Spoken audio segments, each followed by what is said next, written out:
देश देश विच बैठियां प्रोग्राम एक नूर नाल जुड़ियां सारियां संगतां नूं गुरप्रीत सिंह वल्लों जी आयां नूं। आप सब संगतां दा इस खास प्रोग्राम स्वागत है जी। संगत जी, प्रोग्राम दे विच असीं अक्सर चढ़दी कला दी गल करदे हां, पर एक चढ़दी कला दा होर रूप हुंदा है कि जदों असीं आर्थिक तौर ते अपने आप नूं चढ़दी कला च महसूस करदे हां।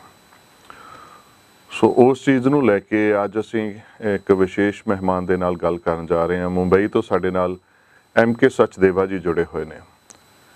MK जी, सब तो पहलां तां तुहाडा स्वागत है जी साडे इस प्रोग्राम दे विच।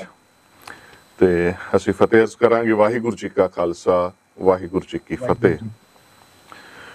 सो MK जी, जिंदगी दे विच असीं देखदे हां कि बहुत कुछ इंसान नूं झलना पैंदा है कि बहुत कुछ ऐसा हुंदा जिहड़ा नहीं चाहुंदा हुंदा है। असल 'च तां सुख दुख दा जे असीं मोटे तौर ते देखीए तां यही है कि जिहड़ी चीज़ इंसान चाहुंदा ਉਹਨੂੰ सुख दा ही हुंदी है, जिहड़ी ਉਹ नहीं चाहुंदा ਜਦੋਂ ਉਹ हो जाती है फिर ਉਹਨੂੰ दुख लगदा है। सो ਅਸੀਂ ਚਾਹਾਂਗੇ ਥੋੜ੍ਹਾ ਜਿਹਾ, ਕਿਉਂਕਿ ਤੁਸੀਂ ਕਾਫੀ ਲੰਬਾ ਤੁਹਾਡਾ ਕਾਰਪੋਰੇਟ ਦਾ ਕੈਰੀਅਰ ਵੀ ਹੈ, ਪਲੱਸ ਤੁਸੀਂ ਇੱਕ ਸਮਾਜ ਸੇਵੀ ਸੰਸਥਾ ਵੀ ਚਲਾ ਰਹੇ ਹੋ ਤੇ ਲੋਕਾਂ ਨੂੰ ਉਤਸ਼ਾਹਿਤ ਕਰਦੇ ਹੋ।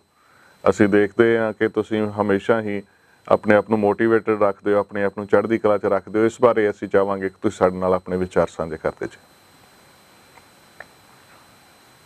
गुरप्रीत जी, सत श्री अकाल। सत श्री पहले अकाल। तो मैं आपका शुक्रिया अदा करना चाहूँगा जो आपने ये मुझे मौका दिया है आपके साथ बात करने का और सबके सामने अपनी बात रखने का। कि अगर मैं अपनी ज़िंदगी देखूं तो एक बड़े ही मध्यम परिवार में मेरा जन्म हुआ। बहुत बड़ा परिवार था, 6 भाई बहन। और एक ऐसा दौर आया कि अभी 10th ही करी थी मैंने, तो एक मुश्किल का दौर था। जब ऐसा समझ लो कि पढ़ाई भी मुश्किल ही लग रही थी। फिर ऐसे जिद्दां समझ लो धरती ते वाहिगुरू आ गए, तां बस कोई फरिश्ता आया जिन्हें सपोर्ट की ते मैं अपनी जो भी एजुकेशन मैंने करी, BSc केमिस्ट्री करी, तो यही मेरी एजुकेशन थी, यहाँ तक ही मैं पढ़ा। लेकिन ये है कि जो भी मैं पढ़ा, BSc केमिस्ट्री मैंने करी, एक अच्छी एजुकेशन ही मेरी ज़िंदगी में मैं कहूँगा, जिस हालात में मैंने करी और जिस विचारों, जो संस्कार मेरे माँ बाप ने डाले, हर स्थिति से निकल के आना और बड़ी अडेप्टेबिलिटी भी सिखाई। और एक बड़ी खास बात थी जो मैंने अपने पेरेंट्स में देखी कि किसी भी स्थिति में वो जीना जानते थे, अपने आप को निकालना जानते थे। यही हमारे सब बच्चों में उन्होंने भरी, या हम देखा कि हर मुश्किल से वो निकल आते जी। तो ये सबसे बहुत बड़ी बात थी। और ईमानदारी से मेहनत और किसी भी स्थिति से बाहर निकल आने का जो एटीट्यूड था उनका, बस वो अंदर संस्कार आ गए। जब कैरियर की शुरुआत हुई, बड़ी सारी कंपनियों में मैंने बड़ी बड़ी कंपनियों में काम करा। शुरुआती दौर से ही एक जो जज्बा था, एक जो जुनून था कुछ करने का, जरूरत भी थी जी। लेकिन जरूरत तो सबको होती है, लेकिन कितने आदमी उस चीज को समझ पाते हैं और बिल्कुल शिद्दत से कर पाते हैं। तो कंपनी आफ्टर कंपनी मैं ये कहूँगा कि बड़ी जल्दी तरक्की करी। शुरुआत के सिर्फ 2-2.5 साल में ही जो एक अच्छा लेवल होता है वहां पे मैं पहुंचा। बस उसके बाद फिर जब जिंदगी ने रेस पकड़ी तो बहुत सारी बड़ी बड़ी पोजीशनों पे मैंने काम करा, बड़ी सारी बड़ी कंपनियां थी जी। सचदेवा जी, ਇੱਥੇ ਮੈਂ ਤੁਹਾਡੇ ਨਾਲ ਜਿਹੜਾ ਇੱਕ ਹੋਰ ਸਵਾਲ ਕਰਨਾ ਚਾਹਾਂਗਾ ਕਿ ਇਹ ਸਟਾਰਟਿੰਗ ਦੇ ਵਿੱਚ, ਕਿਉਂਕਿ ਕੋਈ ਵੀ ਕੰਮ ਹੁੰਦਾ ਹੈ ਸ਼ੁਰੂਆਤ ਦੇ ਵਿੱਚ ਉਹ ਕਰਨਾ ਔਖਾ ਹੁੰਦਾ ਹੈ। ਜਦੋਂ ਗੱਡੀ ਜਿੱਦਾਂ ਤੁਸੀਂ ਕੀਤਾ, ਗੱਡੀ ਚੱਲ ਪਈ, ਉਹ ਤਾਂ ਈਜ਼ੀ ਹੋ ਜਾਂਦਾ ਥੋੜ੍ਹਾ, ਪਰ ਜਦੋਂ ਸ਼ੁਰੂਆਤ ਕੀਤੀ ਤੁਸੀਂ ਆਪਣੇ ਕੈਰੀਅਰ ਦੀ ਜਾਂ ਸਟੱਡੀ ਤੋਂ ਬਾਅਦ ਜਦੋਂ ਤੁਸੀਂ ਕੈਰੀਅਰ ਦੇ ਵਿੱਚ ਆਏ, ਉਸ ਸਮੇਂ ਦੀ ਤੁਹਾਨੂੰ ਕਿਹੜੀਆਂ ਮੁਸ਼ਕਲਾਂ ਦਾ ਸਾਹਮਣਾ ਕਰਨਾ ਪਿਆ? ਕਿਉਂਕਿ ਅਸੀਂ ਅੱਜ ਮੁਸ਼ਕਲਾਂ ਤੋਂ ਅੱਗੇ ਕਿਵੇਂ ਵਧਣਾ ਹੈ ਉਹਦੇ ਬਾਰੇ ਗੱਲ ਕਰਨੀ। ਇਸ ਤੋਂ ਪਹਿਲਾਂ ਅਸੀਂ ਇਹ ਤੁਹਾਡੇ ਕੋਲ ਜਾਣਨਾ ਚਾਹਾਂਗੇ ਕਿ ਤੁਹਾਨੂੰ ਕੀ ਮੁਸ਼ਕਲਾਂ ਦਾ ਸਾਹਮਣਾ ਕਰਨਾ ਪਿਆ ਜਿਨ੍ਹਾਂ ਤੋਂ ਤੁਸੀਂ ਅੱਗੇ ਲੰਘ ਕੇ ਆਏ। सबसे बड़ी बात ये थी कि दिमाग में इफ एंड बट नहीं था, ऑप्शन में नहीं था। जिंदगी तो शुरू करनी थी, ये नहीं था कि मैं ये कर सकता हूँ, ये नहीं कर सकता, या ये करूंगा, ये नहीं करूंगा। तो लेकिन ये था कि जो भी अभी सामने आएगा पहले उसकी शुरुआत जबरदस्त करनी है। तो जब जिंदगी की शुरुआत थी, पहली कंपनी, बहुत बड़ी कंपनी, पूरे वर्ल्ड वाइड जिलेट कंपनी थी। जब वहां पे मुझे रखा गया, 300 आदमियों में 2 आदमी सिर्फ सेलेक्ट हुए और एक मैं था। वो जमाना, आजकल तो सारी चीजें आसान है, कंपटीशन है आजकल, लेकिन अपॉर्चुनिटीज भी बहुत हैं सब जगह। वाईफाई इंटरनेट होने की वजह से सब लोग तलाश लेते हैं। उन दिनों तो 8-8 10-10 किलोमीटर दूर, इतने पैसे नहीं थे कि घर में एक न्यूज़पेपर आए। तो बस हफ्ते में 3 बार वैकेंसी निकलती थी, उस 8-10 किलोमीटर दूर लाइब्रेरी में जाना आना, लिखना यहाँ, और फिर अपना एप्लीकेशन बना के उसका प्रिंट आउट लेने जाना, फिर लाना, फिर उसको डाक में भेजना। ये बड़े सारे, अगर आप देखें आज की जिंदगी की तुलना करें तो बिल्कुल अजीब सा लगेगा। लेकिन लेकिन वो अपने आप में बड़ा वक्त भी लगता था, पेशेंस भी लगती थी, और धैर्य भी चाहिए था जी। और अपने दिल को, अपने आप को बांध के रखना। फिर जो भी इंटरव्यू कॉल्स आते थे, फोन नहीं होते थे, आपको डाक के जरिए या किसी भी कुरियर भी इतनी सेवा कोई इतनी प्रचलित नहीं थी। तो जिस तरीके से इंटीमेशन आनी, और आदमी ने फिर इंटरव्यू देने जाना, और जब सबसे पहले एक आदमी जो पंजाब से था, पटियाला से, उसको दिल्ली की पोजीशन दी जाए, तो किसी के दिमाग में भी आ सकता है। 20 साल की आदमी की उम्र हो, या उससे भी 1-2 महीने कम ही जब शुरुआत हुई। तो बस ये था कि पंजाबी च कहते हैं कि नन्ना नहीं आया दिमाग में। ठीक है।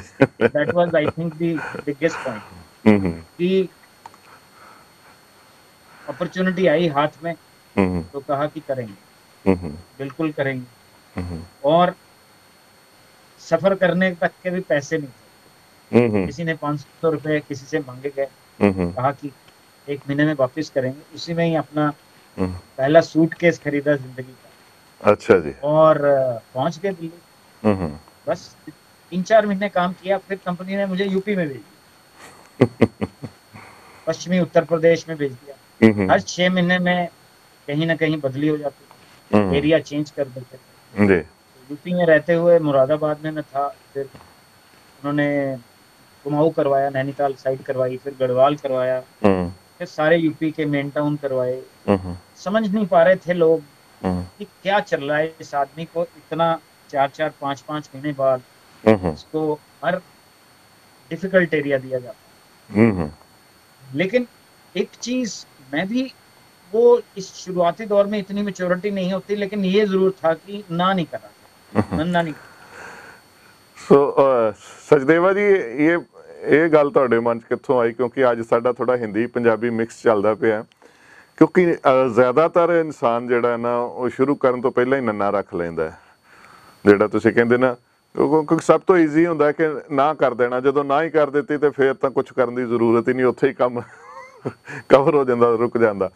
ਸੋ ਇਹ ਨੰਨਾ ਨਾ ਰੱਖਣਾ, ਇਹ ਤੁਹਾਡੇ ਅੰਦਰ ਕਿੱਥੋਂ ਇਹ ਗੱਲ ਆਈ ਕਿ ਹਰ ਗੱਲ ਨੂੰ, ਹਰ ਜਿਹੜੇ ਵੀ ਹਾਲਾਤ ਆ ਰਹੇ ਨੇ ਉਹਨਾਂ ਨੂੰ ਫੇਸ ਕਰਨ ਦੀ ਜਿਹੜੀ ਭਾਵਨਾ ਸੀ? ਜੀ ਦੇਖੋ, ਇਹ ਜਿਹੜੀਆਂ ਚੀਜ਼ਾਂ ਮੈਂ ਆਪਣੇ ਪੇਰੈਂਟਸ 'ਚ ਦੇਖੀਆਂ, ਜਦੋਂ ਨੌਕਰੀ ਚਲੀ ਗਈ ਉਹਨਾਂ ਦੀ, ਡੈਮ ਖਤਮ ਹੋ ਗਏ ਸਾਰੇ, ਜਿਹੜੇ ਡੈਮ 'ਚ ਪਰਮਾਨੈਂਟ EMPLOYE ਸੀ ਉਹ ਕਿਤੇ ਹੋਰ ਡੈਮਾਂ 'ਚ ਭੇਜ ਦਿੱਤੇ ਜਾਂਦੇ ਆ, ਲੇਕਿਨ ਜਿਹੜੇ ਸਾਲਾਂ ਕੰਮ ਕਰਦੇ ਆ ਟੈਂਪਰੇਰੀ EMPLOYE, ਉਹਨਾਂ ਲਈ ਅੱਗੇ ਰਸਤਾ ਬੰਦ ਹੋ ਗਿਆ। ਲੇਕਿਨ ਹਿਮਾਚਲ, ਜਿੱਥੇ ਅਸੀਂ ਪੜ੍ਹੇ ਸਕੂਲ 'ਚ, ਉੱਥੋਂ ਪੰਜਾਬ 'ਚ ਆ ਕੇ, ਪਟਿਆਲੇ 'ਚ ਆ ਕੇ ਇੱਕ ਨਵੀਂ ਜ਼ਿੰਦਗੀ ਸ਼ੁਰੂ ਕਰਨੀ, ਔਰ ਪੇਰੈਂਟਸ ਨੂੰ ਦੇਖਣਾ ਕਿ ਉਹਨਾਂ ਨੇ ਇੰਨੀ ਸਾਡੀ ਘੱਟ ਉਮਰ 'ਚ ਹੀ ਸਭ ਨੂੰ ਸਿਖਾ ਦਿੱਤਾ ਕਿ ਹਰ ਬੰਦੇ ਨੇ ਕੀ ਕਰਨਾ ਹੈ, ਔਰ ਆਪਣਾ ਘਰ ਚਲਾਣਾ, ਔਰ ਬਿਲਕੁਲ ਬਿਲਕੁਲ ਇਸ ਤਰੀਕੇ ਦੇ ਨਾਲ ਕਿ ਓਨਰਸ਼ਿਪ, ਹੂੰ ਔਰ ਜਦੋਂ ਅਸੀਂ ਦੇਖਿਆ ਕਿ ਆਂਦੇ ਹੀ ਬਿਲਕੁਲ ਟਾਈਮ ਵੇਸਟ ਕਰਦੇ ਹੀ ਹੂੰ ਕਿ ਕਿੱਦਾਂ ਪੈਸੇ ਕਮਾਏ ਜਾਣਗੇ, ਹੂੰ ਕਿੱਦਾਂ ਆਪਣੀ ਜ਼ਿੰਦਗੀ ਚਲਾਈ ਜਾਏ। ਜੀ ਤੇ ਇਹ ਜਿਹੜੀਆਂ ਚੀਜ਼ਾਂ ਸੀਗੀਆਂ, ਇਹਨਾਂ ਨੇ ਨੰਨਾ ਜਿਹੜਾ ਦਿਮਾਗ ਸੀਗਾ ਕੱਢ ਦਿੱਤਾ ਹੂੰ ਕਿ ਇਹ ਜਿਹੜੀ ਸਭ ਤੋਂ ਪਹਿਲਾਂ ਜਿਹੜੀ ਇਨਹਿਬਿਸ਼ਨ ਹੁੰਦੀ ਹੈ ਦਿਮਾਗ ਦੇ ਵਿੱਚ, ਉਹ ਹੂੰ ਫਾਟਕ ਖੋਲ੍ਹਤੇ। ਹੂੰ ਤੇ ਫਾਟਕ ਕਦੀ ਬੰਦ ਨਹੀਂ ਸੀਗਾ ਜ਼ਿੰਦਗੀ 'ਚ, ਜਦੋਂ ਸ਼ੁਰੂਆਤ ਹੋਈ ਹੂੰ ਉਹ ਇਦਾਂ ਹੀ ਹੋ ਗਈ ਕਿ ਠੀਕ ਸੋਚਿਆ ਨਹੀਂ ਗਿਆ। ਹੂੰ ਜਿਹੜਾ ਜਿਹੜਾ ਮੇਰੇ ਨਾਲ ਬੰਦਾ ਰੱਖਿਆ ਸੀਗਾ, ਉਹ ਹੂੰ ਲੁਧਿਆਣੇ ਦਾ ਹੀ ਰਹਿਣ ਵਾਲਾ ਸੀਗਾ, ਔਰ ਲੁਧਿਆਣਾ ਹੀ ਉਹਨੂੰ ਦਿੱਤਾ, ਬੜਾ ਖੁਸ਼ ਸੀ, ਹੂੰ ਬਹੁਤ ਖੁਸ਼। ਹੂੰ 1 ਮਿੰਟ ਲਈ ਮੇਰੇ ਦਿਮਾਗ 'ਚ ਬਸ ਸੈਕਿੰਡ ਲਈ ਆਇਆ ਹੋਣਾ ਕਿ ਇਹਨੂੰ ਇਹਦਾ ਘਰ ਦਿੱਤਾ ਗਿਆ, ਮੈਨੂੰ ਬਾਹਰ ਭੇਜਿਆ ਜਾ ਰਿਹਾ। ਹੂੰ ਬਟ ਫਿਰ ਉਹ ਦਿਮਾਗ 'ਚ ਆ ਗਿਆ ਹੂੰ ਕਿ ਸ਼ਾਇਦ ਇਹਦੇ 'ਚ ਹੀ ਕੁਝ ਚੰਗਾ ਛੁਪਿਆ ਹੈ। ਜੀ ਤੇ ਮੈਂ ਕਹਾਂਗਾ ਉਹ ਜਿਹੜਾ ਜ਼ਿੰਦਗੀ ਦਾ ਸਟੈਪ ਸੀਗਾ, ਉਹ ਬੜਾ ਮੀਲ ਦਾ ਪੱਥਰ ਹੀ ਸਾਬਿਤ ਹੋਇਆ। ਹੂੰ ਮੈਂ ਜਿੰਨੀ ਤਰੱਕੀ ਕੀਤੀ, ਹੂੰ ਔਰ ਜੇ ਮੈਂ ਅੱਜ ਉਸ ਬੰਦੇ ਨਾਲ, ਹਾਲਾਂਕਿ ਕੰਪੇਅਰ ਇਨਸਾਨ ਇਨਸਾਨ ਨਾਲ ਨਹੀਂ ਕਰਦਾ, ਲੇਕਿਨ ਮੈਂ ਜਦੋਂ ਸ਼ੁਰੂਆਤ ਕੰਪੇਅਰ ਕਰਾਂ ਔਰ ਹੁਣ ਦੀ ਸਿਚੁਏਸ਼ਨ ਦੇਖਾਂ, ਉਹਨਾਂ ਨੇ ਤਰੱਕੀ ਕੀਤੀ ਨਹੀਂ, ਉਸੇ 'ਚ ਹੀ ਰਹਿ ਗਏ ਕਿ ਮੈਂ ਇੱਥੇ ਹੀ ਰਵਾਂਗਾ। ਹੂੰ ਤੇ ਜੇ ਤੁਸੀਂ ਇੱਕੋ ਹੀ ਕੂਏ ਦੇ ਫਿਰ ਮੇਂਢਕ ਬਣ ਕੇ ਰਹਿ ਜਾਂਦੇ ਹੋ, ਤੁਸੀਂ ਮੈਨੂੰ ਜਿੱਥੇ ਵੀ ਭੇਜਿਆ ਗਿਆ, ਹੂੰ ਸ਼ੁਰੂਆਤੀ ਦੇ 2.5 ਸਾਲ ਉਹਨਾਂ ਨੇ ਇੰਨਾ ਕਮਾਇਆ ਜਗ੍ਹਾ ਜਗ੍ਹਾ ਹੂੰ ਤੇ ਜਗ੍ਹਾ ਜਗ੍ਹਾ ਤੇ ਜਾਣਾ, ਨਵੇਂ ਲੋਕਾਂ ਨਾਲ ਮਿਲਣਾ, ਹੂੰ ਨਵੀਂ ਜਗ੍ਹਾ ਤੇ ਜਾਣਾ, ਨਵੀਂ ਜਗ੍ਹਾ ਤੇ ਆਪਣੇ ਲਈ ਘਰ ਲੱਭਣਾ, ਕਮਰਾ ਲੱਭਣਾ, ਹੂੰ ਹਰ ਚੀਜ਼, ਰੋਟੀ ਬਾਹਰ ਖਾਣੀ, ਹਰ ਚੀਜ਼, ਕੰਮ ਵੀ ਤੁਸੀਂ ਆਪੇ ਹੀ ਕਰਨਾ ਹੈ, ਹੂੰ ਔਰ ਘਰਦਿਆਂ ਨੂੰ ਪੈਸੇ ਵੀ ਜੋੜ ਕੇ ਭੇਜਣੇ ਆ। ਹੂੰ ਹਰ ਇੱਕ ਬੰਦੇ ਨੂੰ ਉਹਨਾਂ ਦਿਨਾਂ 'ਚ ਵੀ ਮੈਂ ਇਹੋ ਹੀ ਕਹਿੰਦਾ ਸੀਗਾ, ਹੂੰ ਜਿਹੜੇ ਵੀ, ਕਿ ਆਪਣੇ ਮਾਂ-ਬਾਪ ਦਾ ਧਿਆਨ ਰੱਖਿਆ, ਭੇਜੇ ਘਰ ਪੈਸੇ। ਹੂੰ ਤੇ ਮੈंने ਕਿਹਾ ਚੰਗਾ ਮੁੰਡਾ ਤਾਂ ਹੀ ਬਣ ਸਕਦਾ ਜੇ ਮਾਂ-ਬਾਪ ਨੇ ਉੱਥੇ ਤੱਕ ਤੁਹਾਨੂੰ ਪਹੁੰਚਾਇਆ। ਜੀ ਇਹ ਜਿਹੜੀਆਂ ਗੱਲਾਂ ਸੀਗੀਆਂ ਅੰਦਰ, ਹੂੰ ਇਹਨਾਂ ਨੇ ਜਿਹੜੀ ਨੈਗੇਟਿਵਿਟੀ ਸੀਗੀ, ਨੰਨਾ ਸੀਗਾ, ਦੂਰ ਕੀਤਾ ਹੋਇਆ ਸੀ। ਹੂੰ ਫਿਰ ਇੱਕਦਮ ਜਦੋਂ ਬੰਦਾ ਬਿਲਕੁਲ ਸ਼ਿੱਦਤ ਨਾਲ ਕੰਮ ਕਰਦਾ, ਜੀ ਨੰਨਾ ਦਿਮਾਗ 'ਚ ਆਇਆ ਹੀ ਨਹੀਂ। ਫਿਰ ਇੰਨੀ ਪੋਜ਼ਿਟਿਵਿਟੀ ਸੀਗੀ ਦਿਮਾਗ 'ਚ ਕਿ ਲੋਕਾਂ ਨੇ ਵੀ ਜਿਹੜੀ ਅਸੈਪਟੇਬਿਲਿਟੀ ਸੀਗੀ ਉਹ ਚੰਗੀ ਹੋ ਗਈ। ਤੇ ਜਿੱਦਾਂ ਲੋਕੀ ਕਹਿੰਦੇ ਮੈਨੂੰ ਤੇ ਕੋਈ ਮੋਟੀਵੇਸ਼ਨ ਹੀ ਨਹੀਂ ਹੈ, ਇਹ ਜਿਹਾ ਲਫ਼ਜ਼ ਦੂਰ ਰੱਖਿਆ ਹੋਇਆ ਸੀਗਾ। ਇੰਨਾ ਡਿਸਪਲਿਨ ਸੀਗਾ ਕਿ ਆਪਣੀ ਜ਼ਿੰਦਗੀ 'ਚ ਮੈਂ ਸਮਝਦਾ ਕਿ ਜੇ ਡਿਸਪਲਿਨ ਹੈਗਾ ਤੇ ਮੋਟੀਵੇਸ਼ਨ ਦੀ ਫਿਰ ਜ਼ਰੂਰਤ ਨਹੀਂ ਪੈਂਦੀ। ਡਿਸਪਲਿਨ ਇੰਨੀ ਵੱਡੀ ਚੀਜ਼ ਹੈ, ਇੰਨੀ ਕੁ ਵੱਡੀ ਚੀਜ਼ ਹੈ ਕਿ ਉਹ ਸਭ ਤਰੀਕੇ ਦੀ ਮੋਟੀਵੇਸ਼ਨ ਨੂੰ ਕਵਰ ਕਰ ਲੈਂਦੀ। ਹਰ ਚੀਜ਼ 'ਚ ਡਿਸਪਲਿਨ, ਉੱਠਣ ਤੋਂ ਲੈ ਕੇ, ਸਵੇਰੇ ਉੱਠਣ ਤੋਂ ਲੈ ਕੇ, ਖਾਣ ਤੋਂ ਲੈ ਕੇ, ਕੰਮ 'ਚ ਲੈ ਕੇ, ਹਰ ਚੀਜ਼ ਹਰ ਚੀਜ਼ 'ਚ ਇੰਨਾ ਕੁ ਡਿਸਪਲਿਨ ਰੱਖਿਆ ਗਿਆ। ਤੇ ਮੈਂ ਹਮੇਸ਼ਾ ਕਹਿੰਦਾ ਕਿ ਡਿਸਪਲਿਨ ਵਰਡ ਨੂੰ ਮੈਂ ਮੋਟੀਵੇਸ਼ਨ ਦੀ ਜਗ੍ਹਾ ਰੱਖਿਆ ਹੈਗਾ। ਉਹੀ ਸਕਸੈਸ ਦਾ ਕਾਰਨ ਸੀ, ਉਹਨਾਂ ਹੀ ਨੰਨਾ ਦੂਰ ਰੱਖਿਆ ਜੀ। ਤਾਂ ਇਹ ਰਿਹਾ। ਠੀਕ ਹੈ। ਤੇ ਇਹ ਸਫ਼ਰ ਜਿੱਦਾਂ ਤੁਸੀਂ ਦੱਸਿਆ ਕਿ ਪਹਿਲੇ 2.5 ਸਾਲ ਕਾਫੀ ਭੱਜ ਦੌੜ ਵਾਲੇ ਰਹੇ, ਚਲੋ ਜੋ ਵੀ ਮਿਹਨਤ ਕਰਨੀ ਸੀ, ਤੁਹਾਡੀ ਡਿਊਟੀ ਸੀ, ਉਹ ਤੁਸੀਂ ਕੀਤੀ। ਤੇ ਫਿਰ ਹੋਰ ਕਿਹੜੇ ਕੰਪਨੀਆਂ ਜਾਂ ਕਿਹੜੇ ਮੁਕਾਮਾਂ ਤੱਕ ਤੁਸੀਂ ਆਪਣੇ ਕੈਰੀਅਰ ਦੇ ਦੌਰਾਨ ਪਹੁੰਚੇ ਹੋ? ਪਹਿਲਾ ਇਹ ਇੰਡੀਆ 'ਚ ਬਾਹਰ ਦੀ ਕੰਪਨੀ ਸੀਗੀ, US UK ਜਿਲਟ ਦੀ ਕੰਪਨੀ। ਤੇ ਸਭ ਤੋਂ ਪਹਿਲਾ EMPLOYE ਸੀਗਾ ਮੇਰੇ ਲੈਵਲ ਤੇ, ਜਿਹੜੇ ਫਰੰਟ ਲਾਈਨ ਤੇ ਹੁੰਦੇ, ਸਭ ਤੋਂ ਪਹਿਲੀ ਤਰੱਕੀ ਮੇਰੀ ਹੋਈ ਸੀ ਅੰਦਰ 2.5 ਸਾਲਾਂ 'ਚ। ਫਿਰ ਉਹਨਾਂ ਦੀ ਮੈਂ ਇੱਕ ਸਟੇਟ ਮੱਧ ਪ੍ਰਦੇਸ਼ ਸੰਭਾਲੀ। ਫਿਰ ਮੈਂ ਕਿਸੇ ਹੋਰ ਕੰਪਨੀ 'ਚ ਆਇਆ, ਮੋਦੀ ਐਂਟਰਪ੍ਰਾਈਜ਼ ਦੀ ਕੰਪਨੀ ਸੀ, ਗੋਦਰੇਜ ਫਿਲਿਪਸ, ਉਹਨਾਂ ਨਾਲ 6 ਸਾਲ ਕੰਮ ਕੀਤਾ। 3 ਤਰੱਕੀਆਂ ਉੱਥੇ ਵੀ ਲਈਆਂ, ਦਿੱਲੀ, ਹਰਿਆਣਾ, ਪੰਜਾਬ, ਹਿਮਾਚਲ, JNK, ਲੇਹ ਲਦਾਖ, ਕਿਸੇ ਨੂੰ ਨਾ ਨਹੀਂ ਕੀਤੀ। ਲੇਹ ਲਦਾਖ ਤੱਕ 11 ਵਾਰੀ ਗਿਆ ਕੰਪਨੀ ਦਾ ਕੰਮ ਕਰਨ ਲਈ। ਇੱਕ ਵਾਰੀ ਉੱਥੇ ਫਸਿਆ ਵੀ 7-8 ਦਿਨ ਜਦੋਂ ਟੈਂਪਰੇਚਰ ਖਰਾਬ ਹੋ ਜਾਂਦਾ ਹੈ। ਬਟ ਹਮੇਸ਼ਾ ਇਹੋ ਹੀ ਸੀਗਾ ਕਿ ਚੱਲ ਵੀਰੇ ਚੱਲਦੇ ਆ, ਜਿਹਨੇ ਕਿਹਾ ਕਿ ਚਲੋ। ਉਹ ਜਿਹੜੀ ਗੱਲ ਸੀਗੀ, ਕੰਪਨੀਆਂ ਦੇ ਵਿੱਚ ਅਸੈਪਟੇਬਿਲਿਟੀ ਬਹੁਤ ਜ਼ਿਆਦਾ ਹੋ ਕਿ ਜੇ ਕੋਈ ਸਮੱਸਿਆ ਹੈਗਾ ਤਾਂ ਇਹ ਬੰਦਾ ਜ਼ਰੂਰ ਅੱਗੇ ਆਏਗਾ। ਤਾਂ ਸਮੱਸਿਆ ਦਿਮਾਗ 'ਚ ਨਹੀਂ ਆਉਂਦੀ ਸੀ, ਉਦੋਂ ਇਹ ਆ ਜਾਂਦੀ ਸੀ ਕਿ ਇਹਨੂੰ ਕਿੱਦਾਂ ਸੋਲਵ ਕਰੀਏ। ਤੇ ਜੇ ਇਹਨੂੰ ਸੋਲਵ ਕਰ ਦੇਣਾ ਤੇ ਆਪਣੀ ਕ੍ਰੈਡੀਬਿਲਿਟੀ ਤਾਂ ਵਧੇਗੀ। ਤਾਂ ਹਰ ਜਗ੍ਹਾ ਤੇ ਇਹੋ ਹੀ ਆਉਂਦਾ ਸੀਗਾ ਕਿ how can I make the difference. ਤਾਂ ਇਹ ਜਿਹੜੀਆਂ ਗੱਲਾਂ ਸੀਗੀਆਂ, ਇਹ ਕੰਪਨੀ ਆਫਟਰ ਕੰਪਨੀਆਂ ਅੱਗੇ ਵਧਾਉਂਦੀਆਂ ਰਹੀਆਂ। ਰੈਡੀ 'ਚ ਵੀ ਕੰਮ ਕੀਤਾ ਮੈਂ, US ਦੀ company SC Johnson, All Out mosquito repellent ਬਣਾਉਂਦੀ ਹੈ, ਉਹਦੇ 'ਚ ਵੀ ਮੈਂ ਰੀਜਨਲ ਹੈਡ ਰਿਹਾ। ਫਿਰ ਮੈਂ ਭਾਰਤੀ ਏਅਰਟੈਲ ਦਾ ਹੈਡ ਸੇਲਸ ਰਿਹਾ, ਔਰ ਬੜੇ ਘੱਟ ਲੋਕੀ ਹੈ ਜਿਹੜੇ 2-2.5 ਸਾਲ ਹੈਡ ਸੇਲ ਦੀ ਨੌਕਰੀ ਕਰਕੇ ਇੱਕ ਕੰਪਨੀ ਦੇ ਸੀਈਓ ਬਣ ਜਾਂਦੇ, ਵਾਈਸ ਪ੍ਰੈਜ਼ੀਡੈਂਟ ਬਣ ਜਾਂਦੇ ਆ। ਮੁੰਬਈ 'ਚ ਜਿਹੜਾ ਸਭ ਤੋਂ ਪਹਿਲਾ ਟੈਲੀਕਾਮ ਦਾ ਆਪਰੇਟਰ ਸੀਗਾ, ਮੈਂ ਉਹਨਾਂ ਦਾ ਵਾਈਸ ਪ੍ਰੈਜ਼ੀਡੈਂਟ ਵੀ ਲਿਆ ਲੂਪ ਮੋਬਾਈਲ ਦਾ। ਫਿਰ MTS ਰਸ਼ੀਆ ਦੀ ਕੰਪਨੀ ਹੈ, ਉਹਦਾ ਮੈਂ ਸੀਈਓ ਰਿਹਾ, ਔਰ ਸੀਈਓ ਲੈਵਲ ਤੇ ਵੀ ਮੈਂ ਪਹਿਲੇ टॉप सीईओ ਤੇ ਰਿਹਾ। ਫਿਰ ਉਸ ਤੋਂ ਬਾਅਦ ਮੈਂ टेलीकॉम ਦੇ ਵਿੱਚ थोड़ा सा जो बदलाव आया, लाइसेंसेस गए, तो मैंने ब्रिटानिया में काम किया, वो बड़ा अच्छा था। और बजाज कंज्यूमर केयर का मैं ऑल इंडिया हेड रहा, और एक यूएस की सोलर सोलर कंपनी थी, उनका सीनियर डायरेक्टर रहा। तो ओवरऑल जो कैरियर रहा वो बड़ा हैपनिंग रहा। हर जो स्टिंट था वो अपने आप में एक एग्जाम्पलरी था हर लेवल पे। तो ये जिंदगी का जो सफर है, मैं कहूँगा जहाँ से मैं चला, जो मैंने आपको अपने अपने पेरेंट्स की कहानी सुनाई, शुरुआत की कहानी सुनाई। अब एक आदमी जिसके पास साइकिल भी नहीं था, अब वो अगर ऐसी बड़ी बड़ी कारों लेके घूमता है, तो हालांकि ये चीजें कहते हैं कि मटेरियलिस्टिक नहीं होना चाहिए, लेकिन मैं कहूँगा C to B की स्टोरी है, साइकिल टू BMW की स्टोरी है। इसके पास साइकिल नहीं थी, तो आप ये समझ सकते हैं कि पॉसिबल तो सब कुछ भी हो सकता है जिंदगी में, कुछ भी हो सकता है। सोच ही ऐसे कहते हैं, दृढ़ निश्चय चाहिए, सोच ही दमदार होनी चाहिए, सोच ही दमदार, सोच में ही फाटक बंद हो जाता है, खुल जाता है। ਇਹੀ ਗੱਲ ਸੋ ਸੰਗਤ ਜੀ, ਮੇਰੇ ਖਿਆਲ ਹੁਣ ਤੱਕ ਤੁਸੀਂ ਸਮਝ ਹੀ ਚੁੱਕੇ ਹੋਗੇ ਕਿ ਅਸੀਂ ਇਹਨਾਂ ਦੇ ਨਾਲ MK ਸਚਦੇਵਾ ਜੀ ਦੇ ਨਾਲ ਕਿਸ ਮਕਸਦ ਦੇ ਨਾਲ ਗੱਲ ਕਰਦੇ ਪਏ, ਕਿਉਂਕਿ ਇਹ ਜਿਹੜੀ ਚੀਜ਼ ਹੈ ਸੋਚ ਦੇ ਨਾਲ ਹੀ ਜਿਹੜੀ ਜ਼ਿੰਦਗੀ ਬਦਲਦੀ ਹੈ। ਇਹੀ ਕਿਤੇ ਨਾ ਕਿਤੇ ਧਰਮ ਸਾਨੂੰ ਇਹੀ ਸਿਖਾਉਂਦਾ ਕਿ ਹਰ ਹਾਲਾਤ ਦੇ ਵਿੱਚ ਜਿਹੜਾ ਚੜ੍ਹਦੀ ਕਲਾ ਦਾ ਕਨਸੈਪਟ ਹੈ ਸਾਡਾ, ਕੋਈ ਵੀ ਹਾਲਾਤ ਹੋਣ ਉਹਦੇ ਵਿੱਚੋਂ ਕਿਵੇਂ ਆਪਣੇ ਆਪ ਨੂੰ ਹੋਰ ਅੱਗੇ ਲੈ ਕੇ ਜਾਣਾ। ਸੋ ਇਹਨਾਂ ਦੇ ਪ੍ਰੈਕਟੀਕਲ ਜੀਵਨ ਦੇ ਵਿੱਚੋਂ ਬਹੁਤ ਸਾਰੀਆਂ ਗੱਲਾਂ ਮੈਂ ਸਮਝਦਾ ਕਿ ਸਾਨੂੰ ਸਿੱਖਣ ਨੂੰ ਮਿਲਣਗੀਆਂ। ਇੱਕ ਸਭ ਤੋਂ ਮੇਨ ਗੱਲ ਜਿਹੜੀ ਹੈ ਕਿ ਨੰਨਾ ਨਹੀਂ ਰੱਖਣਾ, ਨੋ ਨਹੀਂ ਕਰਨੀ। ਸੋ ਹਰ ਹਾਲਾਤ ਨੂੰ ਫੇਸ ਕਰਨ ਦੇ ਵਾਸਤੇ ਤਿਆਰ ਰਹਿਣਾ, ਤੇ ਜ਼ਿੰਦਗੀ ਦੇ ਵਿੱਚ ਆਪਾਂ ਜਿਹੜੀ ਸੋਚ ਲੈ ਕੇ ਚੱਲਦੇ ਹਾਂ ਉਹੀ ਸਾਨੂੰ ਮੰਜ਼ਿਲ ਤੱਕ ਲੈ ਕੇ ਚੱਲਦੀ ਹੈ। ਸੋ ਸਚਦੇਵਾ ਜੀ, ਇਹ ਤੁਹਾਡੀ ਜ਼ਿੰਦਗੀ ਦੇ ਜਿਹੜੇ ਉਤਰਾਅ ਚੜਾਅ ਅਸੀਂ ਦੇਖੇ, ਵੱਡੀਆਂ ਵੱਡੀਆਂ ਕੰਪਨੀਆਂ ਦੇ ਉੱਚੇ ਮੁਕਾਮਾਂ ਤੱਕ ਵੀ ਪਹੁੰਚੇ ਹੋ ਤੁਸੀਂ, ਤੇ ਇਹਦੇ ਨਾਲ ਹੀ ਜਦ ਮੈਂ ਦੇਖਦਾ ਤੇ ਤੁਸੀਂ ਇੱਕ NGO, ਇੱਕ ਸਵੈ ਸੇਵੀ ਸੰਸਥਾ ਵੀ ਜਿਹੜੀ ਹੈ ਉਹ ਚਲਾਈ, ਤੇ ਉਹਨੂੰ ਵੀ ਮੰਜ਼ਿਲਾਂ ਤੱਕ ਲੈ ਕੇ ਗਏ। ਥੋੜਾ ਜਿਹਾ ਉਹਦੇ ਬਾਰੇ ਸਾਡੇ ਨਾਲ ਸਾਂਝੀ ਕਰਦੇ। ਇਹ ਵੀ ਜਿਹੜੀ NGO ਦੀ ਕਹਾਣੀ ਹੈ, ਇਹ ਵੀ ਕਈ ਵਾਰੀ ਨਾ ਰੱਬ ਉੱਪਰ ਕਹਿੰਦੇ ਹੈ ਬੰਦੇ ਕਿ ਰੱਬ ਸਭ ਕੁਝ ਲਿਖਦਾ ਹੀ ਹੈ, ਲਿਖ ਹੀ ਦਿੰਦਾ ਪਹਿਲਾਂ। ਇਹ ਸਮਝ ਲਓ, ਇਹ ਕਹਾਣੀ ਵੀ ਮੇਰੀ ਰੱਬ ਨੇ ਪਹਿਲਾਂ ਲਿਖ ਦਿੱਤੀ ਸੀ। 2010 ਦੇ ਵਿੱਚ ਜਦੋਂ ਮੈਂ ਬਿਹਾਰ 'ਚ ਰਹਿੰਦਾ ਸੀ, ਫੈਮਿਲੀ ਮੇਰੀ ਮੁੰਬਈ 'ਚ ਰਹਿੰਦੀ ਸੀ, ਮੈਂ ਭਾਰਤੀ ਏਅਰਟੈਲ 'ਚ ਉੱਥੇ ਸੀਗਾ, MTS ਦਾ CEO ਸੀਗਾ। ਫਿਰ ਭਾਰਤੀ ਏਅਰਟੈਲ ਤੋਂ ਮੈਂ MTS 'ਚ ਆ ਗਿਆ ਸੀ CEO। ਤੇ ਉਹਨਾਂ ਦਿਨਾਂ 'ਚ ਮੈਂ ਇਹ ਸਕੂਲਾਂ ਤੇ ਜਾਣਾ ਸ਼ੁਰੂ ਕੀਤਾ, ਜਿਹੜੇ ਵੀ ਬਲਾਈਂਡ ਸਕੂਲ ਹੁੰਦੇ ਆ, ਜਾਂ ਅੰਡਰ ਪ੍ਰਿਵਿਲੇਜਡ ਗਰਲਸ ਸਕੂਲ ਹੁੰਦੇ ਆ, ਜਾਂ ਅੰਡਰ ਪ੍ਰਿਵਿਲੇਜਡ ਜਿਹੜੇ ਵੀ ਬੱਚਿਆਂ ਦੇ ਸਕੂਲ ਹੁੰਦੇ ਆ। ਉਹਦੇ 'ਚ ਇੱਕ ਛੋਟੀਆਂ ਕੁੜੀਆਂ ਦਾ ਸਕੂਲ ਆਇਆ, ਜਿਨ੍ਹਾਂ ਦੇ ਕੋਲੋਂ ਏਦਾਂ ਸਮਝੋ ਕਿ 9 ਬੱਚੀਆਂ ਸੀਗੀਆਂ। 9 ਤੋਂ ਫਿਰ ਉਹਨਾਂ ਨੇ ਕੁਝ ਦਿਨਾਂ 'ਚ 30 ਕੀਤੀ।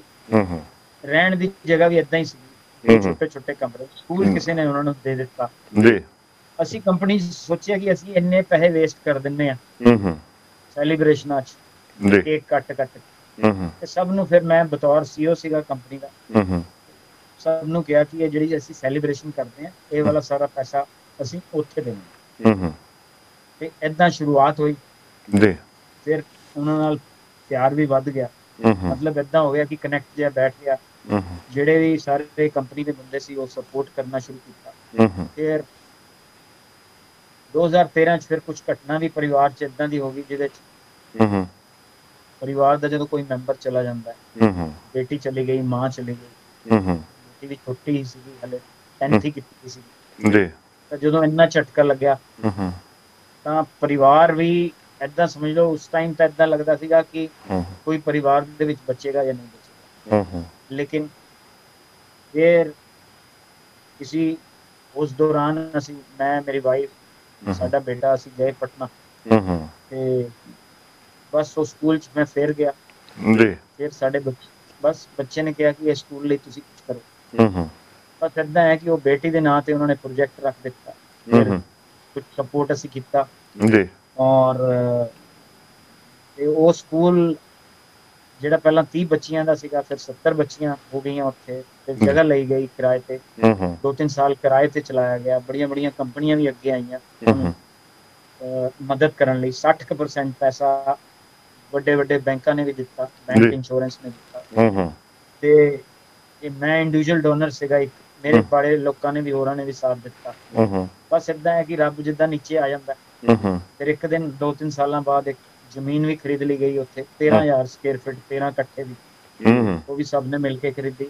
ਹੂੰ ਫਿਰ ਬੜੀਆਂ ਕੰਪਨੀਆਂ ਅੱਗੇ ਆਈਆਂ ਤੇ ਉਹ ਸਕੂਲ ਹੁਣ ਇੰਨਾ ਵੱਡਾ ਹੈਗਾ ਕਿ ਕਰੋੜਾਂ ਰੁਪਏ ਦਾ ਸਕੂਲ ਹੈ ਹੂੰ ਬਣ ਗਿਆ।